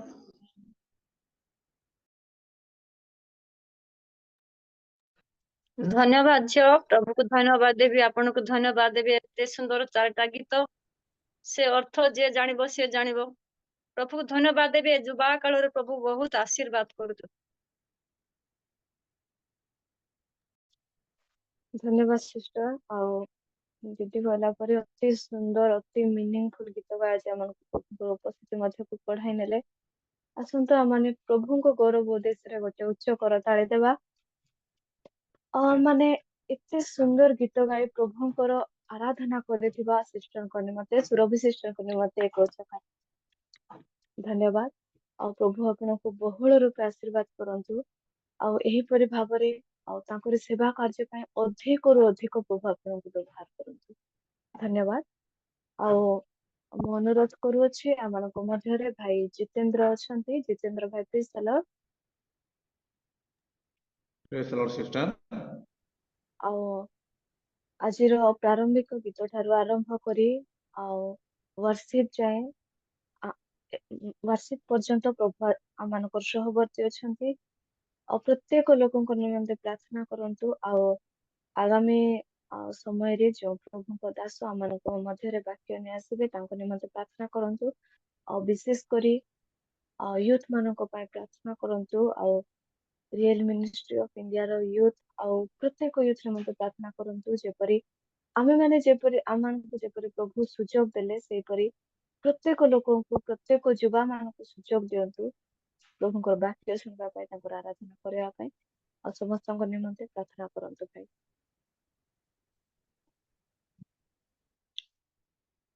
ପ୍ରାର୍ଥନା କରିବା। हालेलुया हालेलुया धन्यवाद धन्यवाद पवित्र आत्मा स्वर्गीय पिता प्रभु जीशु तुम्हारी महिमा गौरव धन्यवाद हो बापा। Real ministry of India online zoom group रे जड़ित होइतिबा समस्त को जेते जन भाई भौणी प्रभु ऑनलाइन रे जड़ित होई तुम्हारी महिमा उद्देश्य रे तुम्हारी गौरव उद्देश्य रे प्रभु बसी अछंती से समस्त को तुम्हें आशीर्वाद कर। पवित्र पिता समस्त को तुम सृष्टि कर पवित्र कर दया करी अनुग्रह करी तुम सहित लगी रहिबार जीवन दियो। जगत रु पृथक रख पाप रु पृथक रख सांसारिक सुख विलास रु पृथक रख आत्मिक स्वर्गीय विश्व को ध्यान करी तुमरी आज्ञा पालन करी चलिबा निमंते समस्त को तुम दया करी अनुग्रह कर। स्वर्गीय विश्व को ध्यान करी तुमरी प्रभु से गौरवमय द्वितीय आगमन को समस्त जीपरी अपेक्षा करी रहिबे तुम्हारी आज्ञा पालन करी चलिबे सेथि पय तमे दया करी आशीर्वाद कर। पवित्र स्वर्गीय पिता आज प्रभु ए ऑनलाइन जूम मीटिंग रे आरंभ रु प्रभु जो माने गीत गाई छंती जो भौणी माने प्रभु से मान को तुम आशीर्वाद कर। जो प्रभु भाई बाइबल क्विज करी गले से भाई को मध्य तुम आशीर्वाद कर। प्रभु जो भौणी वर्शिप कले तुम्हारी गीत आराधना रे से भौणी को मध्य तुम आशीर्वाद कर। जेते जन प्रभु तुमर दास दासी माने जड़ित होई तुमरी उद्देश्य रे एही समय प्रभु बिताउ छंती से मान को बहुल भाव तुम आशीर्वाद कर। पवित्र स्वर्गीय पिता आहुरी जीपरी से माने गीत गान करी तुमरी महिमा प्रशंसा करी चलिबे सेही परि तुम आशीर्वाद कर। पवित्र स्वर्गीय बापा समस्त आत्मिक जीवन रे तुम ही सहवर्ती हो तुम ही गौरव महिमा पाओ। पिता जेते जन प्रभु यूथ भाई भौणी माने जड़ित होई तुमरी महिमा निमंते बसी अछंती से माने प्रभु आगामी समय जीपरी आहुरी आत्मिक भाव जीवन काटी आहुरी प्रभु तुम राज्य पाई बढ़िबे एवं तुमरी सेवा कार्य को प्रभु से माने जीपरी बढ़ाइबे सेथि पाई तुम आशीर्वाद कर। पवित्र स्वर्गीय पिता एही प्रभु रियल मिनिस्ट्री जूम परिवार रे समस्त को तुम दया करी अनुग्रह कर एवं आशीर्वाद प्रदान कर।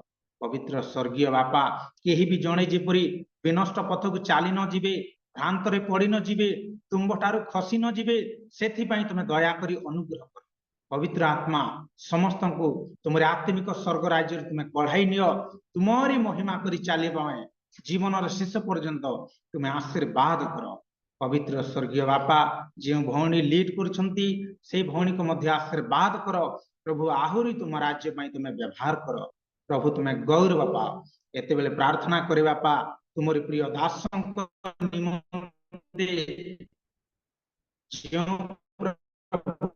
आज्ञा आज वाक्य परिवेषण करिवे पवित्र परमेश्वर तुम्हारी हो बापा तुम अनुग्रह कर दुई गुण अभिषेक रे ताहांको परिपूर्ण कर।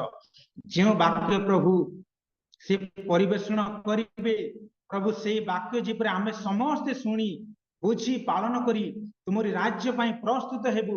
ସେହିପରି ଏକ ଆତ୍ମିକ ଜୀବନ୍ତ ସତ୍ୟ ବାକ୍ୟ ତାଙ୍କ ମୁଖରେ ତୁମେ ପ୍ରକାଶ କର। ପବିତ୍ର ଆତ୍ମା ତୁମେ ହିଁ କଥା କୁହ, ତୁମେ ହିଁ ବକ୍ତା ଅଟ। ପିତା ତୁମେ ପ୍ରାର୍ଥନା ଶୁଣିଛ, ଗୌରବ ମହିମା ଧନ୍ୟବାଦ ତୁମକୁ ଦେଇ ଅଳ୍ପ ନିବେଦନ ପ୍ରଭୁ ଯୀଶୁ ଖ୍ରୀଷ୍ଟଙ୍କ ନାମରେ ମାଗିବି ପିତା, ଆମେନ୍। ଧନ୍ୟବାଦ Praise the ଭାଇ, Lord. ଧନ୍ୟବାଦ। ଅତି ସୁନ୍ଦର ଭାବରେ ଆଉ ବୋଝର ସହକାରେ ସମସ୍ତ ବିଷୟକୁ ସ୍ମରଣ କରି ପ୍ରାର୍ଥନାରେ କଢାଇ ନେଇଥିବାରୁ ଧନ୍ୟବାଦ। ଆଉ ଆମମାନେ ଏବେ ଆଉ ଅତି ଗୁରୁତ୍ୱପୂର୍ଣ୍ଣ ସମୟ ମଧ୍ୟରେ ଉପସ୍ଥିତ ହୋଇଅଛୁ। ଆମେ ଯୋଉ ବିଷୟ ପାଇଁ ଯାହା ପାଇଁ ଆଜି ଆମମାନଙ୍କର ମିଟିଂ ରଖାଯାଇଅଛି, ପ୍ରଭୁଙ୍କର ରବ ଶୁଣିବା ପାଇଁ, ପ୍ରଭୁ ଆଜି ଆମମାନଙ୍କ ଜୀବନରେ କଣ କଥା କହିବେ ତାହା ଜାଣିବା ପାଇଁ ଆଜି ଆମମାନେ ଏହି ଫେଲୋସିପ ମାଧ୍ୟମକୁ ଆସିଅଛୁ।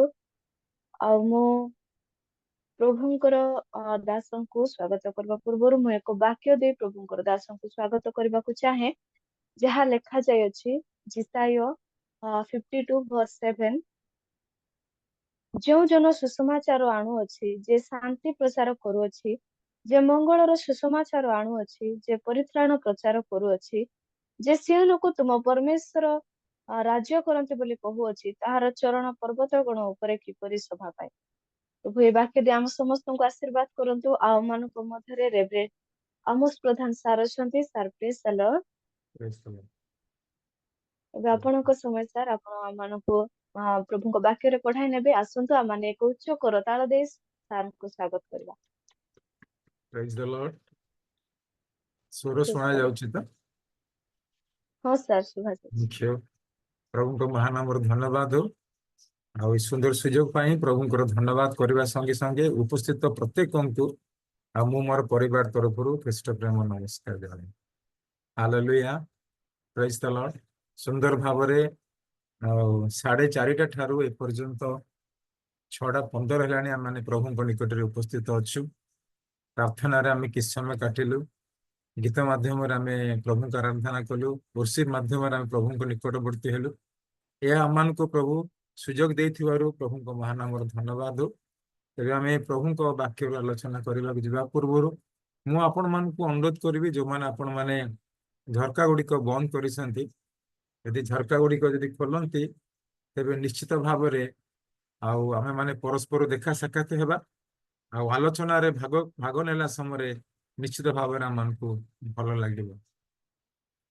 ବେଳେ ବେଳେ ଆଉ ପ୍ରିଜାଇଡର ଏ କଥା କୁହନ୍ତି, ଯଦି ଆପଣମାନେ ଆଉ ଠିକ ଜାଗାରେ ଅଛନ୍ତି ତେବେ ଝରକା ଗୁଡ଼ିକ ଖୋଲ ବା ଭିଡିଓକୁ ଅନମ୍ୟୁଟ କରନ୍ତୁ ବୋଲି କୁହାଯାଇଥାଏ। କିନ୍ତୁ ଆମେ ସମସ୍ତେ ପ୍ରଭୁଙ୍କ ନିକଟରେ ବସିଛୁ ମାନେ ଠିକ ଜାଗାରେ ହିଁ ବସିଥିବା।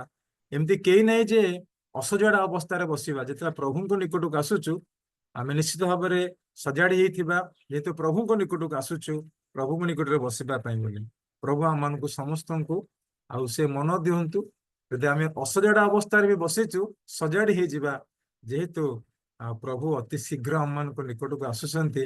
ଝରକା ଗୁଡ଼ିକ ବନ୍ଦ ରହିଲେ, କବାଟ ଗୁଡ଼ିକ ବନ୍ଦ ରହିଲେ, କବାଟକୁ ବାଡ଼େଇକି ସେ ଚାଲିଯିବେ, ଝରକା ନିକଟରୁ ଫେରିଯିବେ। ଏମିତି ବୋଧେ ପରମ ଗୀତରେ ଲେଖା ଅଛି, ଏ ତ ମୋର ପ୍ରିୟତମଙ୍କ ସ୍ୱର। ଯେତେବେଳେ ସେ ଝରକା ଖୋଲି ଦେଖନ୍ତି ତାଙ୍କର ସାଙ୍ଗରେ ତାଙ୍କ ପାଖରେ ପ୍ରିୟତମ ଆଉ ନଥିଲେ। ସେମିତି ଆମମାନଙ୍କ ଜୀବନରେ ମଧ୍ୟ ଏ ପ୍ରକାର ନ ଘଟୁ ବୋଲି ଆମେ ମାନେ ପ୍ରୟାସ କରିବା। ତେବେ ଆସୁ, ଆମମାନଙ୍କ ପାଖରେ ବୋଧେ 20 ମିନିଟରୁ 25 ମିନିଟ, ଭାଇ 6:15 ହେଲାଣି, କେତେ ସମୟ ଆମେ ଯିବା? ହଁ ସାର୍, 20 ମିନିଟ୍ ସାର୍। 20 ମିନିଟ୍ ଆମେ ଯିବା। 20 ମିନିଟ୍ ଭିତରେ ଆମେ ଚେଷ୍ଟା କରିବା ଏଇ ପ୍ରଭୁଙ୍କର କେତୋଟି କଥା ଆମମାନଙ୍କ ଜୀବନ ପାଇଁ ଶୁଣିବା, ମନେ ରଖିବା, ଚେଷ୍ଟା କରିବା। ଆମମାନଙ୍କ ଜୀବନ ଯେବେ ପ୍ରଭୁ ଆଶୀର୍ବାଦ କରିବେ। ତେବେ ମୋ ସାଙ୍ଗରେ ହଁ, ଏଇଟା ଆମମାନଙ୍କର ୟୁଥ ମିଟିଂ ବୋଲି କୁହାଯାଉଛି। ମୁଁ ତ ପ୍ରାୟ ଦେଖୁଛି ସବୁ ଏଲ୍ଡର ମାନେ ଅଛନ୍ତି, ୟୁଥ ମାନେ ଖୁବ କମ। ଯୋଉ ଭଉଣୀ ଗୀତ ଗାଇଲେ, ଯୋଉ ଭଉଣୀ ପ୍ରିଜାଇଡିଂ କରୁଛନ୍ତି, ଯୋଉ ଭାଇ ପ୍ରାର୍ଥନା କଲେ, ଆଉ ଆପଣ ମାନେ ଅନ୍ୟମାନଙ୍କୁ, ଭାଇ ଭଉଣୀ ମାନଙ୍କୁ ଇନ୍ସପାୟାର କରନ୍ତୁ, ମୋଟିଭେଟ କରନ୍ତୁ। ୟୁଥ ମିଟିଂରେ ୟୁଥ ମାନଙ୍କର ନିହାତି ରହିବା ଆବଶ୍ୟକ। ମୁଁ ଦେଖୁଛି ୟୁଥ ମାନଙ୍କର ସଂଖ୍ୟା ବହୁତ କମ। ଆଉ ଚେଷ୍ଟା କରନ୍ତୁ ଆଗାମୀ ଦିନ ମାନଙ୍କରେ ଯେପରି ୟୁଥ ମାନେ ଅଧିକ ମାତ୍ରା ରହିବେ। ଆଉ ୟୁଥ ମାନେ ହିଁ ଯେମିତି ଆମେ ଶୁଣିଲୁ ଆସନ୍ତା କାଲିର ସେମାନେ ଭବିଷ୍ୟତ। ଆଉ ତେଣୁକରି ଚେଷ୍ଟା କରିବା ଏଇ ଦିନ ମାନଙ୍କରେ ଆମେ ଯୋଗ ଦେବା ପାଇଁ। ପ୍ରଭୁଙ୍କ ନାମର ଗୌରବ। ତେବେ ମତେ ପଢି ସାହାଯ୍ୟ କରିବେ। ଆମେ 3ଟି ଜାଗାରୁ ପାଠ କରିବା, ତାପରେ ଆମେ ସଂକ୍ଷେପରେ ଆଲୋଚନା କରି ଆଜିର ସଭାକୁ ସାଙ୍ଗ କରିବା। ଆଉ ମୁଁ ଏମିତି ପ୍ରାୟ ସମୟରେ କହେ, ଆମ ମାନଙ୍କ ପାଖରେ ମୋବାଇଲ ଅଛି କିନ୍ତୁ ମୋ ବାଇବଲ ନାହିଁ। ଚେଷ୍ଟା କରିବା ଏଇ ଦିନ ମାନଙ୍କରେ ମୋବାଇଲ ଅପେକ୍ଷା ମୋ ବାଇବଲକୁ ଟିକେ ଅଧିକ ଯତ୍ନ କରିବା। ସମସ୍ତଙ୍କ ପାଖରେ ସବୁବେଳେ ମୋବାଇଲ ରହୁଛି, କିନ୍ତୁ ଯୁବତୀ ଜୀବନରେ ଆମ ମାନଙ୍କ ସମସ୍ତଙ୍କ ଜୀବନରେ ମୋ ବାଇବଲ କୁ ବେଶୀ ପ୍ରାୟୋରିଟି ଦେବା। ଓକେ, ତେବେ ପଢିବା ମାଥ୍ୟୁ ଲିଖିତ ସୁସମାଚାର 25 ପର୍ବର 12 ପଦ ଟିକେ ପଢିବା।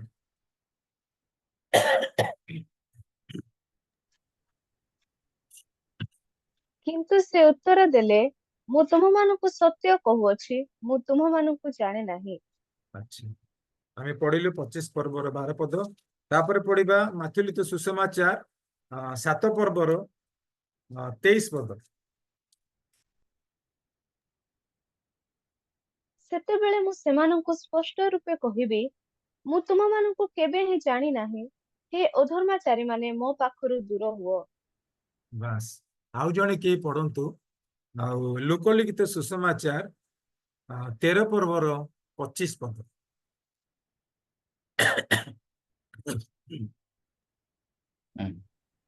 ଗୃହକର୍ତ୍ତା ଉଠି ଦ୍ୱାର ବନ୍ଦ କଲା ଉତ୍ତାରେ ଯେତେବେଳେ ତୁମେମାନେ ବାହାରେ ଠିଆ ହୋଇ ରହିବ ଓ ହେ ପ୍ରଭୁ ଆମମାନଙ୍କ ନିମନ୍ତେ ଦ୍ୱାର ଫିଟାଇ ଦିଅନ୍ତୁ ଏହା କହି ଦ୍ୱାରରେ ମାରିବାକୁ ଲାଗିବ, ସେତେବେଳେ ସେ ତୁମମାନଙ୍କୁ ଉତ୍ତର ଦେବେ, ତୁମେମାନେ କେଉଁ ସ୍ଥାନର ଲୋକ ତାହା ମୁଁ ଜାଣେ ନାହିଁ।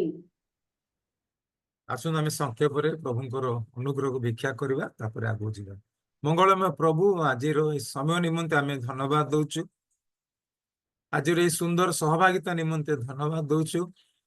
ତୁମ ଅନୁଗ୍ରହ ଦୟା ହେତୁ ଆମମାନେ କେହି ବି ବିନଷ୍ଟ ହେଇନାହୁଁ। ରାତିରେ ସୁଖ ନିଦ୍ରା ଆମମାନଙ୍କୁ ଦେଲ, ଆମମାନଙ୍କର ପ୍ରହରୀ ହେଲ, ଆମମାନଙ୍କୁ ଜାଗ୍ରତ କଲ ଏବଂ ତୁମର ନିକଟବର୍ତ୍ତୀ ହେବା ନିମନ୍ତେ ଆମମାନଙ୍କୁ ଆକର୍ଷଣ କଲ।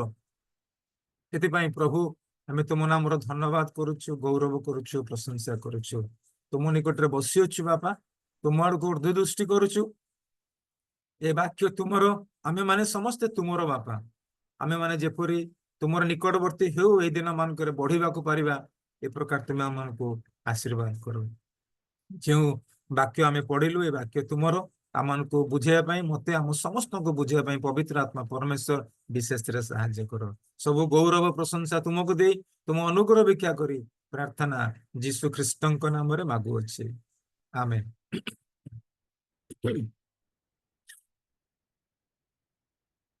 ଗୋଟେ ଜାଗାରେ ଲେଖା ଅଛି ପ୍ରଭୁଙ୍କ ବାକ୍ୟରେ, ଦ୍ୱିତୀୟ ରାଜାବଳୀ 5 ପର୍ବର 15 ପଦରେ, ସେ ପଦଟା ମୁଁ ପଢୁଛି, ତାପରେ ଆମେ ଏଟାକୁ ଆଲୋଚନାକୁ ଯିବା। ଦ୍ୱିତୀୟ ରାଜାବଳୀ 5 ପର୍ବର 15 ପଦ ପୁରା ପଢିବାନି, ଶେଷ ଲାଇନଟେ ଟିକେ ପଢିବା। ଯଦି କିଏ ପାଉଛନ୍ତି ପଢନ୍ତୁ, ଦ୍ୱିତୀୟ ରାଜାବଳୀ 5 ପର୍ବର 15 ପଦର ଶେଷ ଲାଇନ।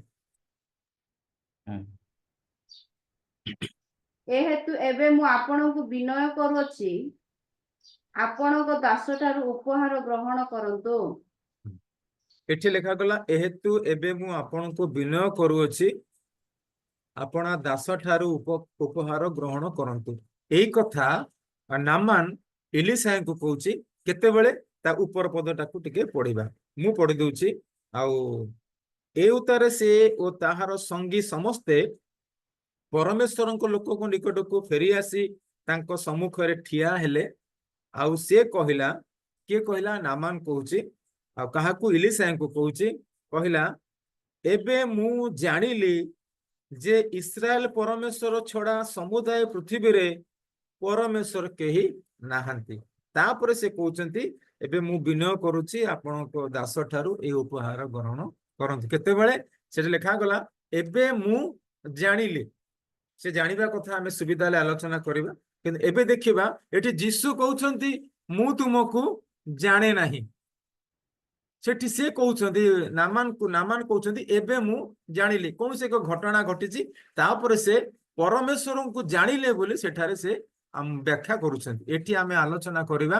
ଆଉ ଯୀଶୁ କହୁଛନ୍ତି, ମୁଁ ତୁମମାନଙ୍କୁ ଜାଣେ ନାହିଁ।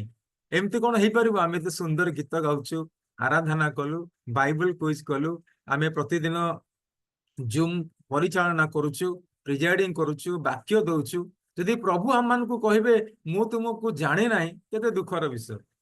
এই 3ଟି ସ୍ଥାନରେ ଗୋଟିଏ କଥା ଆମେ ଦେଖୁଛୁ, 25:12 ଦେଖୁଛୁ, 7:23 ଦେଖୁଛୁ, ଲୋକ 13:25 ଦେଖୁଛୁ। ଗୋଟିଏ କଥା, ତୁମେ ମାନେ କିଏ, ମୁଁ ତୁମମାନଙ୍କୁ ଜାଣି ନାହିଁ। ଏଠି ଆମେ ଦେଖୁଛୁ କିନ୍ତୁ ସେ ଉତ୍ତର ଦେଲେ, ଆମେ ଯେ ପ୍ରଥମ ପଢିଲୁ, ମୁଁ ତୁମମାନଙ୍କୁ ସତ୍ୟ କହୁଛି, ମୁଁ ତୁମମାନଙ୍କୁ ଜାଣି ନାହିଁ। ସେଇ ମାଥ୍ୟୁ 25ର ଯଦି ଆମେ 2 ପଦ ପଢିବା ପୂର୍ବରୁ ଆଲୋଚନା କରିବା, 10 ଜଣ ଲୋକ ସେଠାକୁ ଯାଇଥିଲେ। 2ଟି ଦଳ ଯାଇଥିଲେ, ଗୋଟେ ନିର୍ବୁଦ୍ଧି ଦଳ ଆଉ ଗୋଟେ ସୁବୁଦ୍ଧି ଦଳ। ଏଠି ମତେ ଉତ୍ତର ଦିଅନ୍ତୁ, ଗୋଟେ ବାଇବଲ ପ୍ରଶ୍ନର ଉତ୍ତର ଦିଅନ୍ତୁ, ଏଠି କଣ ସୁବୁଦ୍ଧି ମାନଙ୍କୁ ପ୍ରଭୁ କହୁଛନ୍ତି ମୁଁ ତୁମମାନଙ୍କୁ ଜାଣେ ନାହିଁ, ନା କାହାକୁ ନିର୍ବୁଦ୍ଧି ମାନଙ୍କୁ କହୁଛନ୍ତି ମୁଁ ତୁମକୁ ଜାଣେ ନାହିଁ? ବାଇବଲ କଣ କହୁଛି କୁହନ୍ତୁ? ସମସ୍ତଙ୍କୁ ସମସ୍ତଙ୍କୁ କହୁଛନ୍ତି? ନା ନା ନା, ସମସ୍ତଙ୍କୁ କହୁନାହାନ୍ତି। ହଁ, ନିର୍ବୁଦ୍ଧି ମାନଙ୍କୁ କୁହାଯାଉଛି। ପ୍ରେଜ୍ ଦ ଲର୍ଡ। ଏଠି ସୁବୁଦ୍ଧି ମାନଙ୍କୁ କୁହାଯାଉନି ଯେ ମୁଁ ତୁମକୁ ଜାଣେ ନାହିଁ ବୋଲି, କିନ୍ତୁ ନିର୍ବୁଦ୍ଧି ମାନଙ୍କୁ କୁହାଯାଉଛି ତୁମେ ମାନେ କିଏ, ମୁଁ ତୁମକୁ ଜାଣେ ନାହିଁ। ମୋର ପ୍ରିୟ ପ୍ରଭୁଙ୍କର ଦାସ ଦାସୀ, ମୋର ପ୍ରିୟ ପ୍ରଭୁଙ୍କର ପୁଅ ଝିଅ ମାନେ, ଆଉ ଏଇ ବୟସରେ ପ୍ରଭୁ ମତେ ଆପଣ ମାନଙ୍କୁ ଏଇ କଥା କହିବାକୁ ଚାହାନ୍ତି। ସେଦିନ 2 ଦଳ ଯାଇଥିଲେ ଯୀଶୁଙ୍କୁ ଭେଟିବା ପାଇଁ। ଦେଖନ୍ତୁ ସେମାନଙ୍କର ପ୍ରିପାରେସନ, ସେମାନେ ତାଙ୍କର ଏଠି ଗୋଟେ 10 କନ୍ୟାଙ୍କ କଥା ଦୃଷ୍ଟାନ୍ତ ଦିଏ। ସେମାନେ କନ୍ୟା ମାନେ ବିବାହ ନିମନ୍ତେ ପ୍ରସ୍ତୁତ। ଆମେ ତ ବେଳେ ବେଳେ ଭୋଜିକୁ ଗଲେ କେମିତି ପ୍ରିପାର ହଉଛୁ, ଯଦି ବିବାହ ପାଇଁ ସମୟ ଆସିଲେ ତ ଆମକୁ ପାର୍ଲର ବୋଧେ କେତେ ସମୟ ନବ ଆମେ ଜାଣୁନା, ବେଳେ ବେଳେ ଆମେ ବିରକ୍ତ ହେଇଯାଉଛୁ। ଏବେ ରିସେଣ୍ଟଲି ମୋର ବି ଝିଅର ଗୋଟେ ବାହାଘର ହେଲା, ଆଉ ସେ ବାହାଘରେ ତାର ପ୍ରିପାରେସନ ପାଇଁ ମୁଁ ଚିନ୍ତା କଲି ସେ ବୋଧେ ଯିବ, ସେ ପାର୍ଲରକୁ ଯିବ, ସେ ପ୍ରିପାର ପାଇଁ 3-4 ଘଣ୍ଟା ନେଇଯିବ। ମୁଁ ଦେଖିଲି ସେ ଘରେ ଘରେ ନିଜେ ତାର ପ୍ରିପାରେସନ କଲା। ଭାରି ଖୁସି ଲାଗିଲା, ଯେହେତୁ ସେ ଗୋଟେ କୋର୍ସ କରିଥିଲା, ସେ ନିଜେ କରିପାରିଲା। ମୋର ପ୍ରିୟ ପ୍ରଭୁଙ୍କର ପୁଅ ଝିଅ ମାନେ, ଆମେ ଯେତେବେଳେ ପ୍ରଭୁଙ୍କୁ ଭେଟିବାକୁ ଯାଉଛୁ, ଆମମାନଙ୍କୁ ପ୍ରିପାରେସନ ଦରକାର। ଉଭୟ ଦଳ ଯାଇଥିଲେ ଯୀଶୁଙ୍କୁ ଭେଟିବା ପାଇଁ, ତାଙ୍କ ବରଙ୍କୁ ଭେଟିବା ପାଇଁ, କିନ୍ତୁ ଗୋଟିଏ ଦଳକୁ ପ୍ରଭୁ କହୁଛନ୍ତି ଆଉ ତୁମେ ମାନେ କିଏ, ମୁଁ ତୁମକୁ ଜାଣେ ନାହିଁ। କାହାକୁ କହୁଛନ୍ତି? ନିର୍ବୁଦ୍ଧି ମାନଙ୍କୁ। ନିର୍ବୁଦ୍ଧି ମାନଙ୍କୁ କାହିଁ କହିଲେ? ସେମାନେ ଦୀପ ନେଇଥିଲେ, ସାଙ୍ଗରେ ତୈଳ ବି ଥିଲା, ସେମାନେ ସେମିତି କନ୍ୟା ରୂପରେ ସୁସଜ୍ଜିତ ବି ଥିଲେ, ସମସ୍ତ ପ୍ରକାର ଗୁଣ ସେମାନଙ୍କ ପାଖରେ ଥିଲା, ବିବାହ ନିମନ୍ତେ ପ୍ରସ୍ତୁତ ଥିଲେ। କିନ୍ତୁ ଗୋଟିଏ ଭୁଲ କରିଥିଲେ, ସେମାନେ ତାଙ୍କର ଚିନ୍ତାକୁ, ତାଙ୍କର ବୁଦ୍ଧିକୁ, ତାଙ୍କର ପ୍ରିପାରେସନକୁ ସେମାନେ ଭାବିଲେ ଇଟ୍ ଇଜ ଏନଫ୍, ଏଇଟା ଯଥେଷ୍ଟ। ଗୋଟିଏ ଅଧ୍ୟାୟ ବାଇବଲ ପଢିବା, 5 ମିନିଟ ପ୍ରାର୍ଥନା କରିବା, ପ୍ରତି ରବିବାର ଦିନ ଗିର୍ଜାକୁ ଯିବା, ଯେକୌଣସି କାମ କରିବା, ସେମାନଙ୍କ ଯୁବା ଜୀବନରେ, ସେମାନେ ଭାବୁଥିଲେ ଇଟ୍ ଇଜ ଏନଫ୍, ଏତିକି କଲେ ଯଥେଷ୍ଟ। କିନ୍ତୁ ଆଉ କେତେ ଜଣ ଥିଲେ, କହିଲେ ନା ନା, ଆମକୁ ଆହୁରି ପ୍ରସ୍ତୁତ ହେବାର ଅଛି। ହାଲେଲୁୟା। ଆମ ମାନଙ୍କ ଜୀବନରେ ସବୁବେଳେ ପାଇଁ ପ୍ରସ୍ତୁତ ହେବାର ଆବଶ୍ୟକ ଅଛି। କେତେବେଳେ କହିବାନି ଯଥେଷ୍ଟ ହେଲା, କେତେବେଳେ କହିବାନି ଇଟ୍ ଇଜ ଏନଫ୍। ପ୍ରଭୁଙ୍କ ନିକଟରେ ଆମ ମାନଙ୍କୁ ସବୁବେଳେ ପ୍ରସ୍ତୁତ ହେବାର ଅଛି। ଯଦି ଆମେ ମାନେ କହୁଛୁ ଇଟ୍ ଇଜ ଏନଫ୍, ତେବେ ଆମ ଭଳିଆ ମୂର୍ଖ ଲୋକ ଏଇ ଜଗତରେ କେହି ନାହାନ୍ତି। ଆଉ ଯେପରି ଲେଖାଗଲା ଯାକୁବ ପୁସ୍ତକ ଲେଖାଗଲା 4 ପର୍ବରେ, ଅନେକ ଲୋକମାନେ କହିବେ ଆମେ ଅମୁକ ସହରକୁ ଯିବୁ, ଅମୁକ କାର୍ଯ୍ୟ କରିବୁ, ବ୍ୟବସାୟ କରିବୁ। ସେଠି ପ୍ରଭୁଙ୍କର ଦାସ ଏ କଥା କୁହନ୍ତି, ଏମିତି କେବେ କୁହନ୍ତୁ ନାହିଁ। ଅମୁକ ଜାଗାକୁ ଆମେ ପଜିଟିଭଲି ଯିବୁ, ପଜିଟିଭଲି ସମସ୍ତ କାମ କରିବୁ। କଣ କହିବା ପାଇଁ କହୁଛନ୍ତି ସେଠି? ପ୍ରଭୁଙ୍କର ବାକ୍ୟରେ ଯାକୁବ କେମିତି ଆମକୁ ଶିକ୍ଷା ଦିଅନ୍ତି। ଯାକୁବ 4 ପର୍ବର 13 ପଦରେ ବୋଧେ ଏମିତି ଲେଖା ଅଛି। ହଁ, 13 ପଦ ଲେଖା ଅଛି, ଏବେ ଦେଖ ଯେଉଁମାନେ କହୁଅଛ ଆଜି କିମ୍ବା କାଲି ଆମେ ମାନେ ଅମୁକ ସହରକୁ ଯିବୁ ଓ ସେଠାରେ 1 ବର୍ଷ ପର୍ଯ୍ୟନ୍ତ ରହି ବାଣିଜ୍ୟ ବ୍ୟବସାୟ କରି ଲାଭ କରିବୁ। 14 ପଦରେ ଆମକୁ ଶିଖିବାର ବିଷୟ। ଆମେ କେତେବେଳେ କହିବାନି ଏଇଟା ଯଥେଷ୍ଟ ହେଲା। ଲେଖା ହେଲା କିନ୍ତୁ କାଲି କଣ ଘଟିବ ତାହା ତ ତୁମେ ମାନେ ଜାଣ ନାହିଁ। ତେଣୁକରି ତୁମେ ମାନେ ତୁମମାନଙ୍କର ଜୀବନ କଣ କ୍ଷଣିକ ଦୃଶ୍ୟ ହୋଇ ଅଦୃଶ୍ୟ ହୋଇ ଯେଉଁ ବାଷ୍ପ, ତୁମେ ମାନେ ତ ତାହା ସଦୃଶ୍ୟ। 15 ପଦ ଲେଖାଗଲା, ଏଣୁ ପ୍ରଭୁଙ୍କ ଇଚ୍ଛା ହେଲେ ଆମ୍ଭେ ମାନେ ଜୀବିତ ଥାଇ ଏହା କରିବା ବା ତାହା କରିବା, ଏପରି କହିବା ତୁମମାନଙ୍କର ଉଚିତ। मोर प्रिय प्रभुंकर पुओ झी माने प्रभुंकर प्रिय दास दासी माने अनेक समय आमे सब विषय को एतिकरे संतुष्ट होइके आमे रखि देइ थाउ किंतु से दिन निर्बुद्धि कन्या माने मध्य भाबिले जेतिकी तेल नेइचु ए अमुक समय तो आसीबे अमुक समय तो ए सब काम हबो यथेष्ट किंतु ढुलो ढुलो उभय सोई पड़िले आ बर को आसीबा विलंब हेतु आ उभय सोई पड़िले जहां को पाखरे तेल थिला जो मानकर प्रिपरेशन प्रभु को वाक्य अनुसार थिला से माने से दिन भेटिले आउ जीशुଙ୍କ सहित विवाह हला आउ से माने तांको सहित जीवा पई सुयोग पाइले आउ जो माने तांको निज बुद्धि रे निज को प्रस्तुत करथिले से माने से दिन से माने प्रभु ठारो से उक्ति सुनले तुमे माने किए मु तुम मानकु जाने नाही limited preparation is always difficult to us आमे माने सबु बळे सेई क्षीण अल्प बुद्धि रे आमे कोन करू निज को प्रस्तुत करथो एटा कले यथेष्ट डेली ब्रेड पड़िले यथेष्ट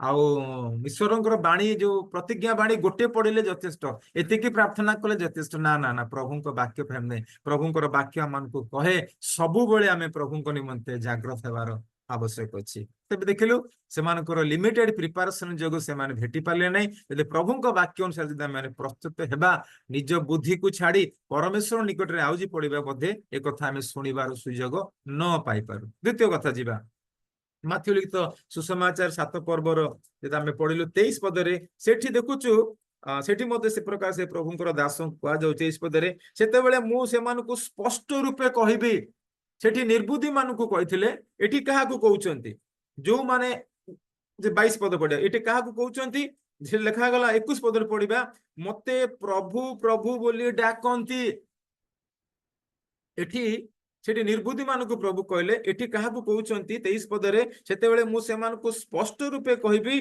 मु तुम मानकु केबे हे जानि नाही सेठी जानि नाही एठी कहउचंती केबे हे जानि नाही हे अधर्माचारी माने मो पाखरे दूर हो ओ मानकु कहउचंती 21 पद पढिबा मते प्रभु प्रभु बोली डाकंती एपरि प्रत्येक स्वर्ग राज्य रे प्रवेश करिबो नाही मात्र जे मोर स्वर्गस्थ पिता को इच्छा साधन करे से माने प्रवेश करिवे देखंतु मोर प्रिय प्रभुंकर दास दासी माने आमे माने समस्ते ए दिन मानकरे प्रभुंक सहित चालुछु बसुछु सब काम माने करूछु इट्स गुड करिबा उचित किंतु प्रभुंकर वाक्य मानकु कोन कहे प्रभुंकर वाक्य मानकु एक कथा कहे जे आमे तांको संगरे चालुथिबा समरे तापर जे आमे ता उत्तर टिके पढिबा 22 पदरे आउ से माने कोन कहउछंती आउ से दिन अनेक मते कहिबे हे प्रभु आमे माने कि तुम नाम रे भाववाणी कहलु नाही पुनी तुम नाम रे कि भूत मानकु छडेलु नाही आउ तुम नाम रे कि अनेक शक्तिर कार्य करू नाही को माने जो माने तांको सांगेरे थिले जो माने तांको पछे पछे जाउथिले जो माने प्रभुंको नाम को नै आगु को बढ़ुथिले ए प्रकार अनेक लोक से दिन प्रभुंको निकट रे कहे प्रभु आमे माने कि ए प्रकार कर्म करि नाहु मु कि प्रभु तुम पई वर्शिप करि नै प्रभु मु कि तुम नाम रे भूत छडे नै मु कि प्रभु तुम नाम रे आश्चर्य काम करि नै आ करिछ तुमे सब तुमे करिछ नो डाउट किछ मना नै किंतु तुमे सब तुम इच्छा रे करिछ तुम जिते बड़े प्रभु को प्रतिष्ठा करिवार समय आसिला सेते बड़े तुम निज को प्रतिष्ठा करिछ प्रभु को पछरे रखिछ तुम निजे आगु को आछो तेनु तुम जहा काम करिछ तुम निज पई करिछ यदि आमे ता ऊपर को जिबा से माथुलित सुसमाचार 7 पर्वर यदि आमे ऊपर को जिबा सेठी प्रभुंकर वाक्य रे एम्ति लेखा जाईछि 7 पर्वर 16 पदरे सेमानकर फल द्वारा तुमे माने सेमानकु चिन्हिबो फल द्वारा अच्छा गछ द्वारा फल चिन्हा जाए ना फल द्वारा गछ चिन्हा जाए स्टूडेंट फल द्वारा गछ चिन्हा जाए एटी लेखा गला से माने फल द्वारा तुम मानकु से मानकु चिन्हिबो लोक माने कि कंटा गछरु द्राक्षा फल किबा कानो कोली गछरु डिंबुरी फल तोळंती सेई प्रकार सबु भल गछ भल फल फळे किंतु मंद गछ मंद फल फळे भल गछ मंद फल न फली पारे केबा मंद गछ भल फल फली न पारे जे कोनसी गछ भल फल न फले ता हणा जाय नियारे पका जाय मोर प्रिय प्रभुंकर दास दासी माने प्रिय पुओ झियो माने एई दिन मानकरे आमे की प्रकार फल प्रभुंक निमंते फल अछि आम नो डाउट आमे माने बहुत बड़ बड़ कार्य करूछु ଯେମିତି ସେଦିନ ଅନେକ କହିବେ ପ୍ରଭୁ ଆମେ କି ତୁମ ନାମରେ ଆଶ୍ଚର୍ଯ୍ୟ କର୍ମ କଲୁ ନାହିଁ? ହଁ, ଆଶ୍ଚର୍ଯ୍ୟ କର୍ମ କରୁ। ଆଜିକାଲି ଆମେ ୟୁଟ୍ୟୁବରେ ଦେଖୁଛୁ, ବିଭିନ୍ନ ଜାଗାରେ ଦେଖୁଛୁ, ବହୁତ ବଡ ବଡ ଦାସ ମାନେ ବହୁତ ବଡ ବଡ କାମ କରନ୍ତି, କରି ଆସୁଛନ୍ତି, ନୋ ଡାଉଟ ସେମାନେ କରିପାରିବେ। ଯୀଶୁଙ୍କ ନାମରେ ସବୁ କାମ କରିହବ। ଯୀଶୁଙ୍କ ନାମରେ ସବୁ କାମ କରିହବ। ଆପଣ ମାନେ ବି କରିପାରିବେ। ଯୀଶୁଙ୍କ ନାମରେ ସେ ପ୍ରକାର ଶକ୍ତି ଅଛି। କିନ୍ତୁ ସେଇ ଜାଗାରେ ଯୀଶୁଙ୍କର ଗୌରବ ହଉଛି ନା ଆପଣଙ୍କର ଗୌରବ ହଉଛି? ତେଣୁ ସେଦିନ ପ୍ରଭୁ ସେଇ ଲୋକମାନଙ୍କୁ କହିବେ ଯେଉଁମାନେ ଯୀଶୁଙ୍କ ନାମକୁ ବ୍ୟବହାର କରି ଏଇ ଦିନ ମାନଙ୍କରେ ନିଜକୁ ପ୍ରତିଷ୍ଠା କରୁଛନ୍ତି, ପ୍ରଭୁ ସେଇ ଲୋକମାନଙ୍କୁ କହିବେ ତୁମେ ମାନେ କିଏ ମୁଁ ତୁମମାନଙ୍କୁ ଜାଣି ନାହିଁ। ସେ ନିର୍ବୁଦ୍ଧି ମାନଙ୍କୁ ସେଦିନ ଯୀଶୁ କହିଲେ ତୁମେ ମାନେ କିଏ ମୁଁ ତୁମକୁ ଜାଣି ନାହିଁ। ଏଠି ସେଇ ଲୋକମାନଙ୍କୁ କୁହାଯାଉଛି ଯେଉଁମାନେ ନିଜକୁ ଦେଖେଇ ପ୍ରଭୁଙ୍କୁ ପଛରେ ରଖିକି ଆଉ ପ୍ରଭୁଙ୍କର କାମ କରୁଛି ବୋଲି କହୁଛନ୍ତି, ସେମାନଙ୍କୁ ପ୍ରଭୁ କହିବେ ତୁମେ ମାନେ କିଏ ମୁଁ ତୁମମାନଙ୍କୁ ଜାଣେ ନାହିଁ। ଗୋଟେ କଡା କଥା ଟିକେ ପଢିବା। ଆଉ ରୋମୀ ପୁସ୍ତକ 2 ପର୍ବ ଦୟାକରି ପଢି ସାହାଯ୍ୟ କରିବେ। ରୋମୀ 2:22 ଆଉ 23 ପଢିବା ଟିକେ। ବ୍ୟଭିଚାର କର ନାହିଁ ବୋଲି କହି ତୁମେ କି ବ୍ୟଭିଚାର କରୁଅଛ? ପ୍ରତିମା ଘୃଣା କରୁଅଛ ଯେ ତୁମେ କଣ ମନ୍ଦିର ଲୁଣ୍ଠନ କରୁଅଛ? ବ୍ୟବସ୍ଥାରେ ଗର୍ବ କରୁଅଛ ଯେ ତୁମେ ବ୍ୟବସ୍ଥା ଲଙ୍ଘନ ଦ୍ୱାରା କି ଈଶ୍ୱରଙ୍କୁ ଅନାଦର କରୁନାହଁ? ଏଠି ଗୋଟେ ପ୍ରଶ୍ନବାଚକ ଚିହ୍ନ ଅଛି। ମୋର ପ୍ରିୟ ଭଉଣୀ, ଆମେ ପଢିବା ପ୍ରଶ୍ନବାଚକ ଚିହ୍ନକୁ ଟିକେ ଆମେ ମାନେ ବୁଝିକି ପଢିବା। ଓକେ, ଲେଖାଗଲା ବ୍ୟଭିଚାରେ ଗର୍ବ କରୁଅଛ ଯେ ତୁମେ ବ୍ୟବସ୍ଥା ଲଙ୍ଘନ ଦ୍ୱାରା ତୁମେ କି ଈଶ୍ୱରଙ୍କୁ ଅନାଦର କରୁନାହଁ।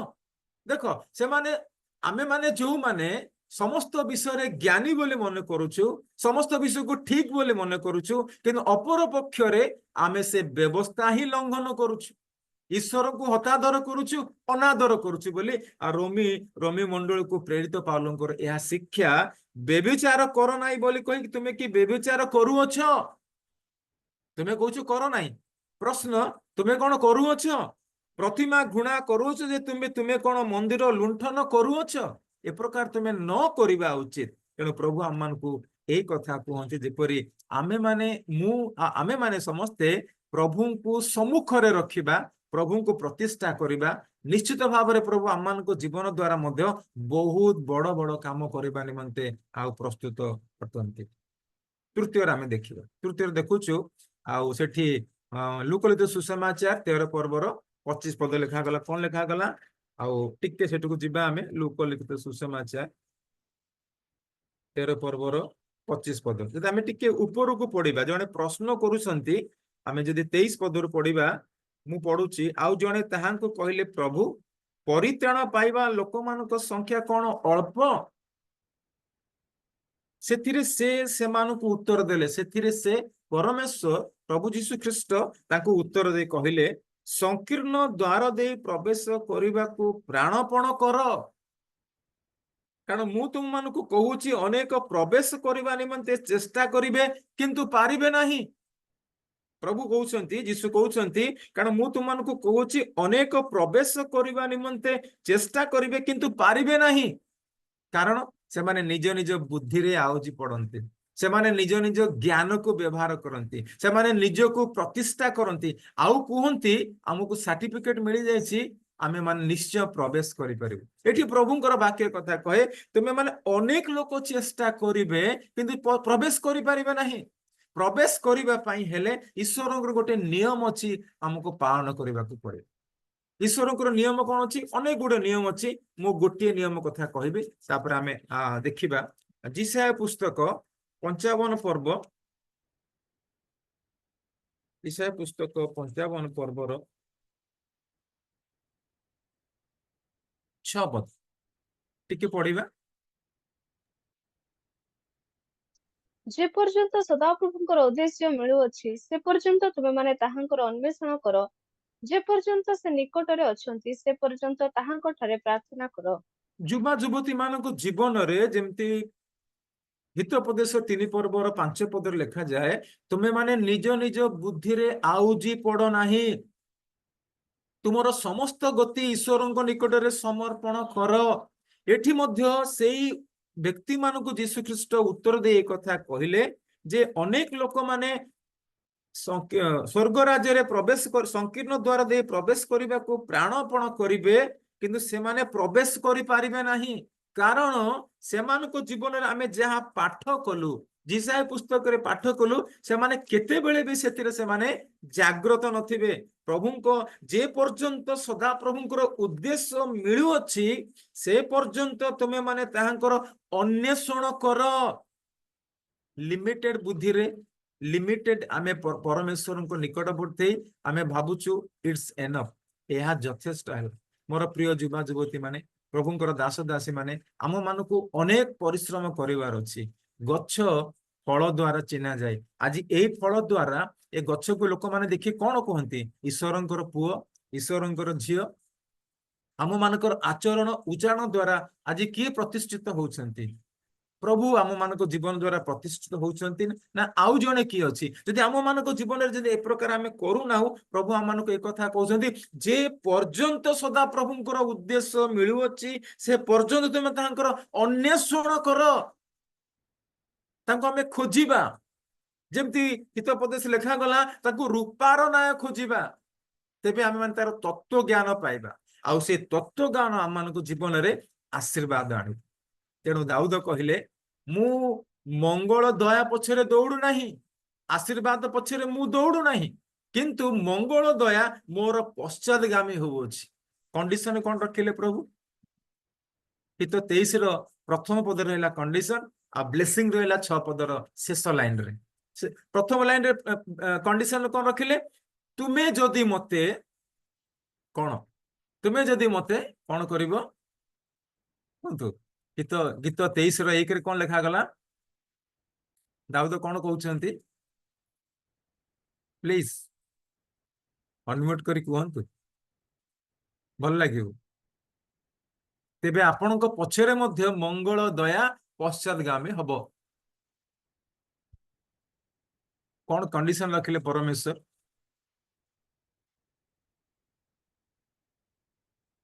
ओके प्रभुंकर महानामर धन्यवाद गोटे मात्र कंडीशन सदा प्रभु को निजर प्रतिपालक भाव में ग्रहण करिबा हालेलुया जदि आमे माने सदा प्रभु को निजर प्रतिपालक बोली ग्रहण करिबा नै हमर सब एरिया को प्रभु को निकट रे समर्पण करिबा नै हम मान को जीवन को प्रभु को निकट दाऊद को भले समर्पण करिबा नै तबे आमे मंगल दया पछरे आमे तांको पछरे दौड़िबा किंतु से मंगल दया जदि आम मान पछे पछे आसवा इच्छा करुछंती तेबे सदा प्रभु को निजर उद्धारकर्ता त्राणकर्ता प्रतिपालक बोली ग्रहण करिवार नितांत आमनकर आवश्यक अछि जे पर्यंत ताहांकर उद्देश्य मिलु अछि तांको अन्वेषण कर जे पर्यंत से तुम मान निकट असंती तांको निकट रे प्रार्थना कर हालेलुया तेबे प्रभु आम मान को निश्चित भाव रे केबे एई कथा कहबे नै तेबे निर्बुद्धि मान को कहिले तुम माने किए मु तुम मान को जाने नै काहे कि प्रस्तुत थिला किंतु सेमान को पाखरे से तैल नथिला दीप थिला पवित्र आत्मा को से तैल नथिला जहा जाली सेमाने मध्य जीसु को भेटिबा पई जाई थांते जुबा जीवन रे आज पवित्र आत्मा को तैलर आवश्यक अछि अर्थ प्रभुंकर वाक्य को संगरे नै कि चालीबार अछि जणे कि स्वर्णमय पद कहउथले प्रभु कोन तांको वाक्य मो चरण पई प्रदीप आ पथ पई आलू अटे यही वाक्य आम को जीवन को आम मान को जीवन को आलोकमय करिवो भेटिबा निमंते प्रस्तुत करिवो तेबे से दिन से कन्या मान को कहा गला जो माने अक्लांत परिश्रम करी यीशु को भेटिबा निमंते अपेक्षा करथिले निज बुद्धि लिमिटेड प्रिपरेशन चलेगा जो मैं करता हूं इतना ही काफी है ना सेतिक नहीं अधिक परिवार अछि जो पर्यंत उद्देश्य मिलु अछि तांको आमे अन्वेषण करिवा जे पर्यंत से पाखर अछंती बड़ बयस अछि तेणु ज्ञानी सलोमन कहले यौवन काल रे आपण सृष्टिकर्ता को स्मरण करो कहीं यौवन चली गला परे आ परे बोते होत हमको से बल से शक्ति हमन को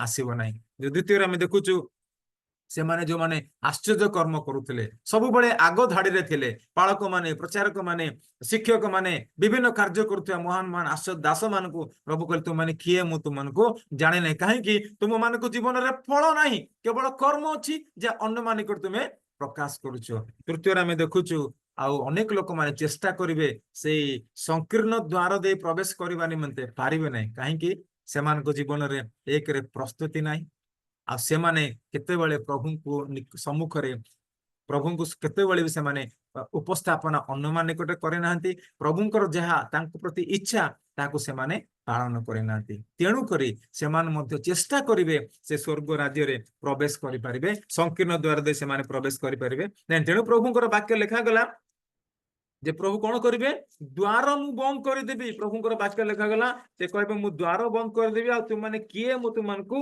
ଜାଣେ ନାହିଁ ଲେଖାଗଲା ଗୃହକର୍ତ୍ତା ଉଠି ଦ୍ୱାର ବନ୍ଦ କଲା ଉତ୍ତାରେ ଯେତେବେଳେ ତୁମମାନେ ବାହାରେ ଠିଆ ହେଇ ରହିବ ଓ ହେ ପ୍ରଭୁ ଆମମାନଙ୍କ ନିମନ୍ତେ ଦ୍ୱାର ଫିଟାନ୍ତୁ ଏହା କହି ଦ୍ୱାରରେ ମାରିବାକୁ ଲାଗିବ ଯେତେବେଳେ ସେ ତୁମମାନଙ୍କୁ ଉତ୍ତର ଦେବେ ତୁମମାନେ କେଉଁ ସ୍ଥାନର ଲୋକ ତାହା ମୁଁ ଜାଣେ ନାହିଁ ସଂକୀର୍ଣ୍ଣ ଦ୍ୱାର ଦେଇ ପ୍ରବେଶ କରିବା ପାଇଁ ହେଲେ ମତେ ପ୍ରସ୍ତୁତିକରଣର ଆବଶ୍ୟକ ଅଛି ତାଙ୍କର ମୁଖକୁ ଅନ୍ୱେଷଣ କରିବାର ଅଛି ତାଙ୍କୁ ପ୍ରତିଷ୍ଠା କରିବାର ଅଛି ଯଦି ମୁଁ ତାଙ୍କୁ ପ୍ରତିଷ୍ଠା କରୁଛି ତାଙ୍କୁ ଅନ୍ୱେଷଣ କରୁଛି ନିଜ ବୁଦ୍ଧିରେ ମୁଁ ଆଉଜି ପଡି ନାହିଁ ତେବେ ମୋ ପାଇଁ ସେ ଦ୍ୱାର ଉନ୍ମୁକ୍ତ ଅଛି ଆଉ ପ୍ରଭୁ ନିଶ୍ଚୟ କହିବେ ସେ ମୋର ବିଶ୍ୱସ୍ତ ଆଉ ପ୍ରିୟ ଦାସ କହିକି ମତେ ଆଉ ଆପଣ ମାନଙ୍କୁ ଆଶୀର୍ବାଦ କରିବେ ମୋର ପ୍ରିୟ ପ୍ରଭୁଙ୍କର ଦାସ ଦାସୀ ମାନେ ଆମେ ଏହାକୁ ଶେଷ କରିବା ପୂର୍ବରୁ ଆମେ ସେଇ ପଦକୁ ଟିକେ ଯିବା ଯାହା ମୁଁ ପାଠ କରିଥିଲି ପ୍ରଥମରେ ଦ୍ୱିତୀୟ ରାଜାବଳୀର 4 ପର୍ବର 15 ପଦ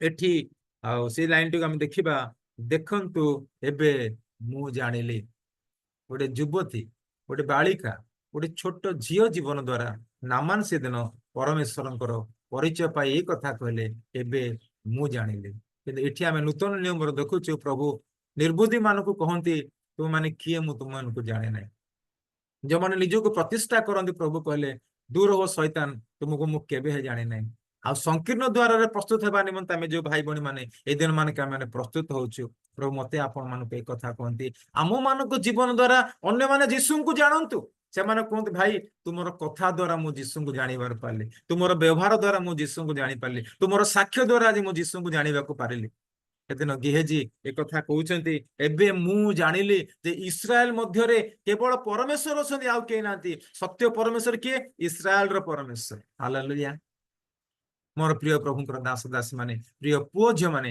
ଆଜି ଆପଣ ମାନଙ୍କ ନିମନ୍ତେ ଗୋଟେ ଚ୍ୟାଲେଞ୍ଜ ଆପଣଙ୍କ ଜୀବନ ଦ୍ଵାରା ସେଦିନ ସେ ବାଳିକା ଦ୍ଵାରା ନାମାନ ପରମେଶ୍ୱରଙ୍କର ପରିଚୟ ପାଇଥିଲା ଆଜି ଆପଣଙ୍କ ଜୀବନ ଦ୍ଵାରା ଯେ ଅନେକ ଲୋକ ଅପେକ୍ଷା କରନ୍ତି ସେ ପ୍ରଭୁ ଯୀଶୁଙ୍କର ପରିଚୟ ପାଇବା ପାଇଁ ଯଦି ମୁଁ ଆପଣ ମାନଙ୍କୁ ଯଦି ମତେ ଆପଣ ମାନଙ୍କୁ ଯଦି ପ୍ରଭୁ ଏ କଥା କହନ୍ତି ତୁମମାନେ କେହି ମୁଁ ଜାଣି ନାହିଁ ତେବେ ଆଜି ଆମମାନଙ୍କର ପରିଶ୍ରମ ଆଜି ଆମମାନଙ୍କର ଆରାଧନା ଆଜି ଆମମାନଙ୍କର ଉପାସନା ଆଜି ଆମମାନଙ୍କର ଯାହା ବି କିଛି ଆଉ ସବୁ ବୃଥା ହବ କିନ୍ତୁ ପ୍ରଭୁ ଏ କଥା ଚାହାନ୍ତି ନାହିଁ ଯେହେତୁ ସେ ଆମମାନଙ୍କୁ ଭଲ ପାଉଥିବାରୁ ଆଜି ଜାଗ୍ରତ କଲେ ଏଇ ଶବ୍ଦ ମୋ ଠାରୁ ତୁମେ ଶୁଣିବାକୁ ଇଚ୍ଛା କର ନାହିଁ କଣ ଶୁଣିବାକୁ ଇଚ୍ଛା କର ଇଏ ଉତ୍ତମ ବିଶ୍ୱସ୍ତ ଦାସ ଇଏ ଅଳ୍ପ ବିଷୟରେ ବିଶ୍ୱସ୍ତ ହେଲା ୟାକୁ ବହୁତ ବିଷୟରେ ଆଶୀର୍ବାଦ କରାଯାଉ ପ୍ରଭୁ ମତେ ଆପଣ ମାନଙ୍କୁ ସମସ୍ତଙ୍କୁ ବହୁଳ ମାତ୍ରାରେ ଆଶୀର୍ବାଦ କରନ୍ତୁ ଆମେ ନିର୍ବୁଦ୍ଧି ହେବାନି ଆମେ ସୁବୁଦ୍ଧି ହେବା ଆମେ ଈଶ୍ୱରଙ୍କୁ ପ୍ରତିଷ୍ଠା କରିବା ନିଜକୁ ପ୍ରତିଷ୍ଠା କରିବାନି ସଂକୀର୍ଣ୍ଣ ଦ୍ୱାର ଯିବା ନିମନ୍ତେ ପ୍ରଭୁଙ୍କର ମୁଖକୁ ଅନ୍ୱେଷଣ କରିବା ଫଳ ଫଳିବା ନିମନ୍ତେ ଚେଷ୍ଟା କରିବା ପ୍ରଭୁ ମତେ ଆପଣ ମାନଙ୍କୁ ସମସ୍ତଙ୍କୁ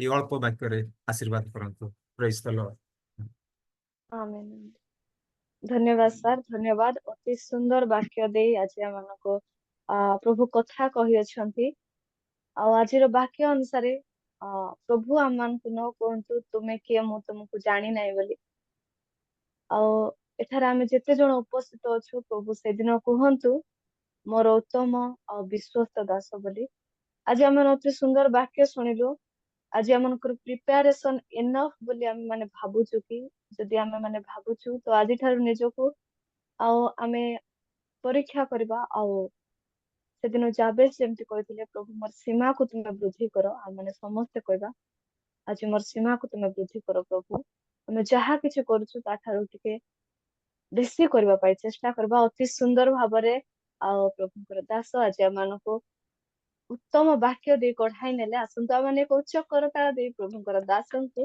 ଧନ୍ୟବାଦ ଆଉ ମୁଁ ଅନୁରୋଧ କରୁଅଛି ଆମମାନଙ୍କ ମଧ୍ୟରେ ରୀନା ସିଷ୍ଟର ଅଛନ୍ତି ସିଷ୍ଟର ପ୍ରେସ୍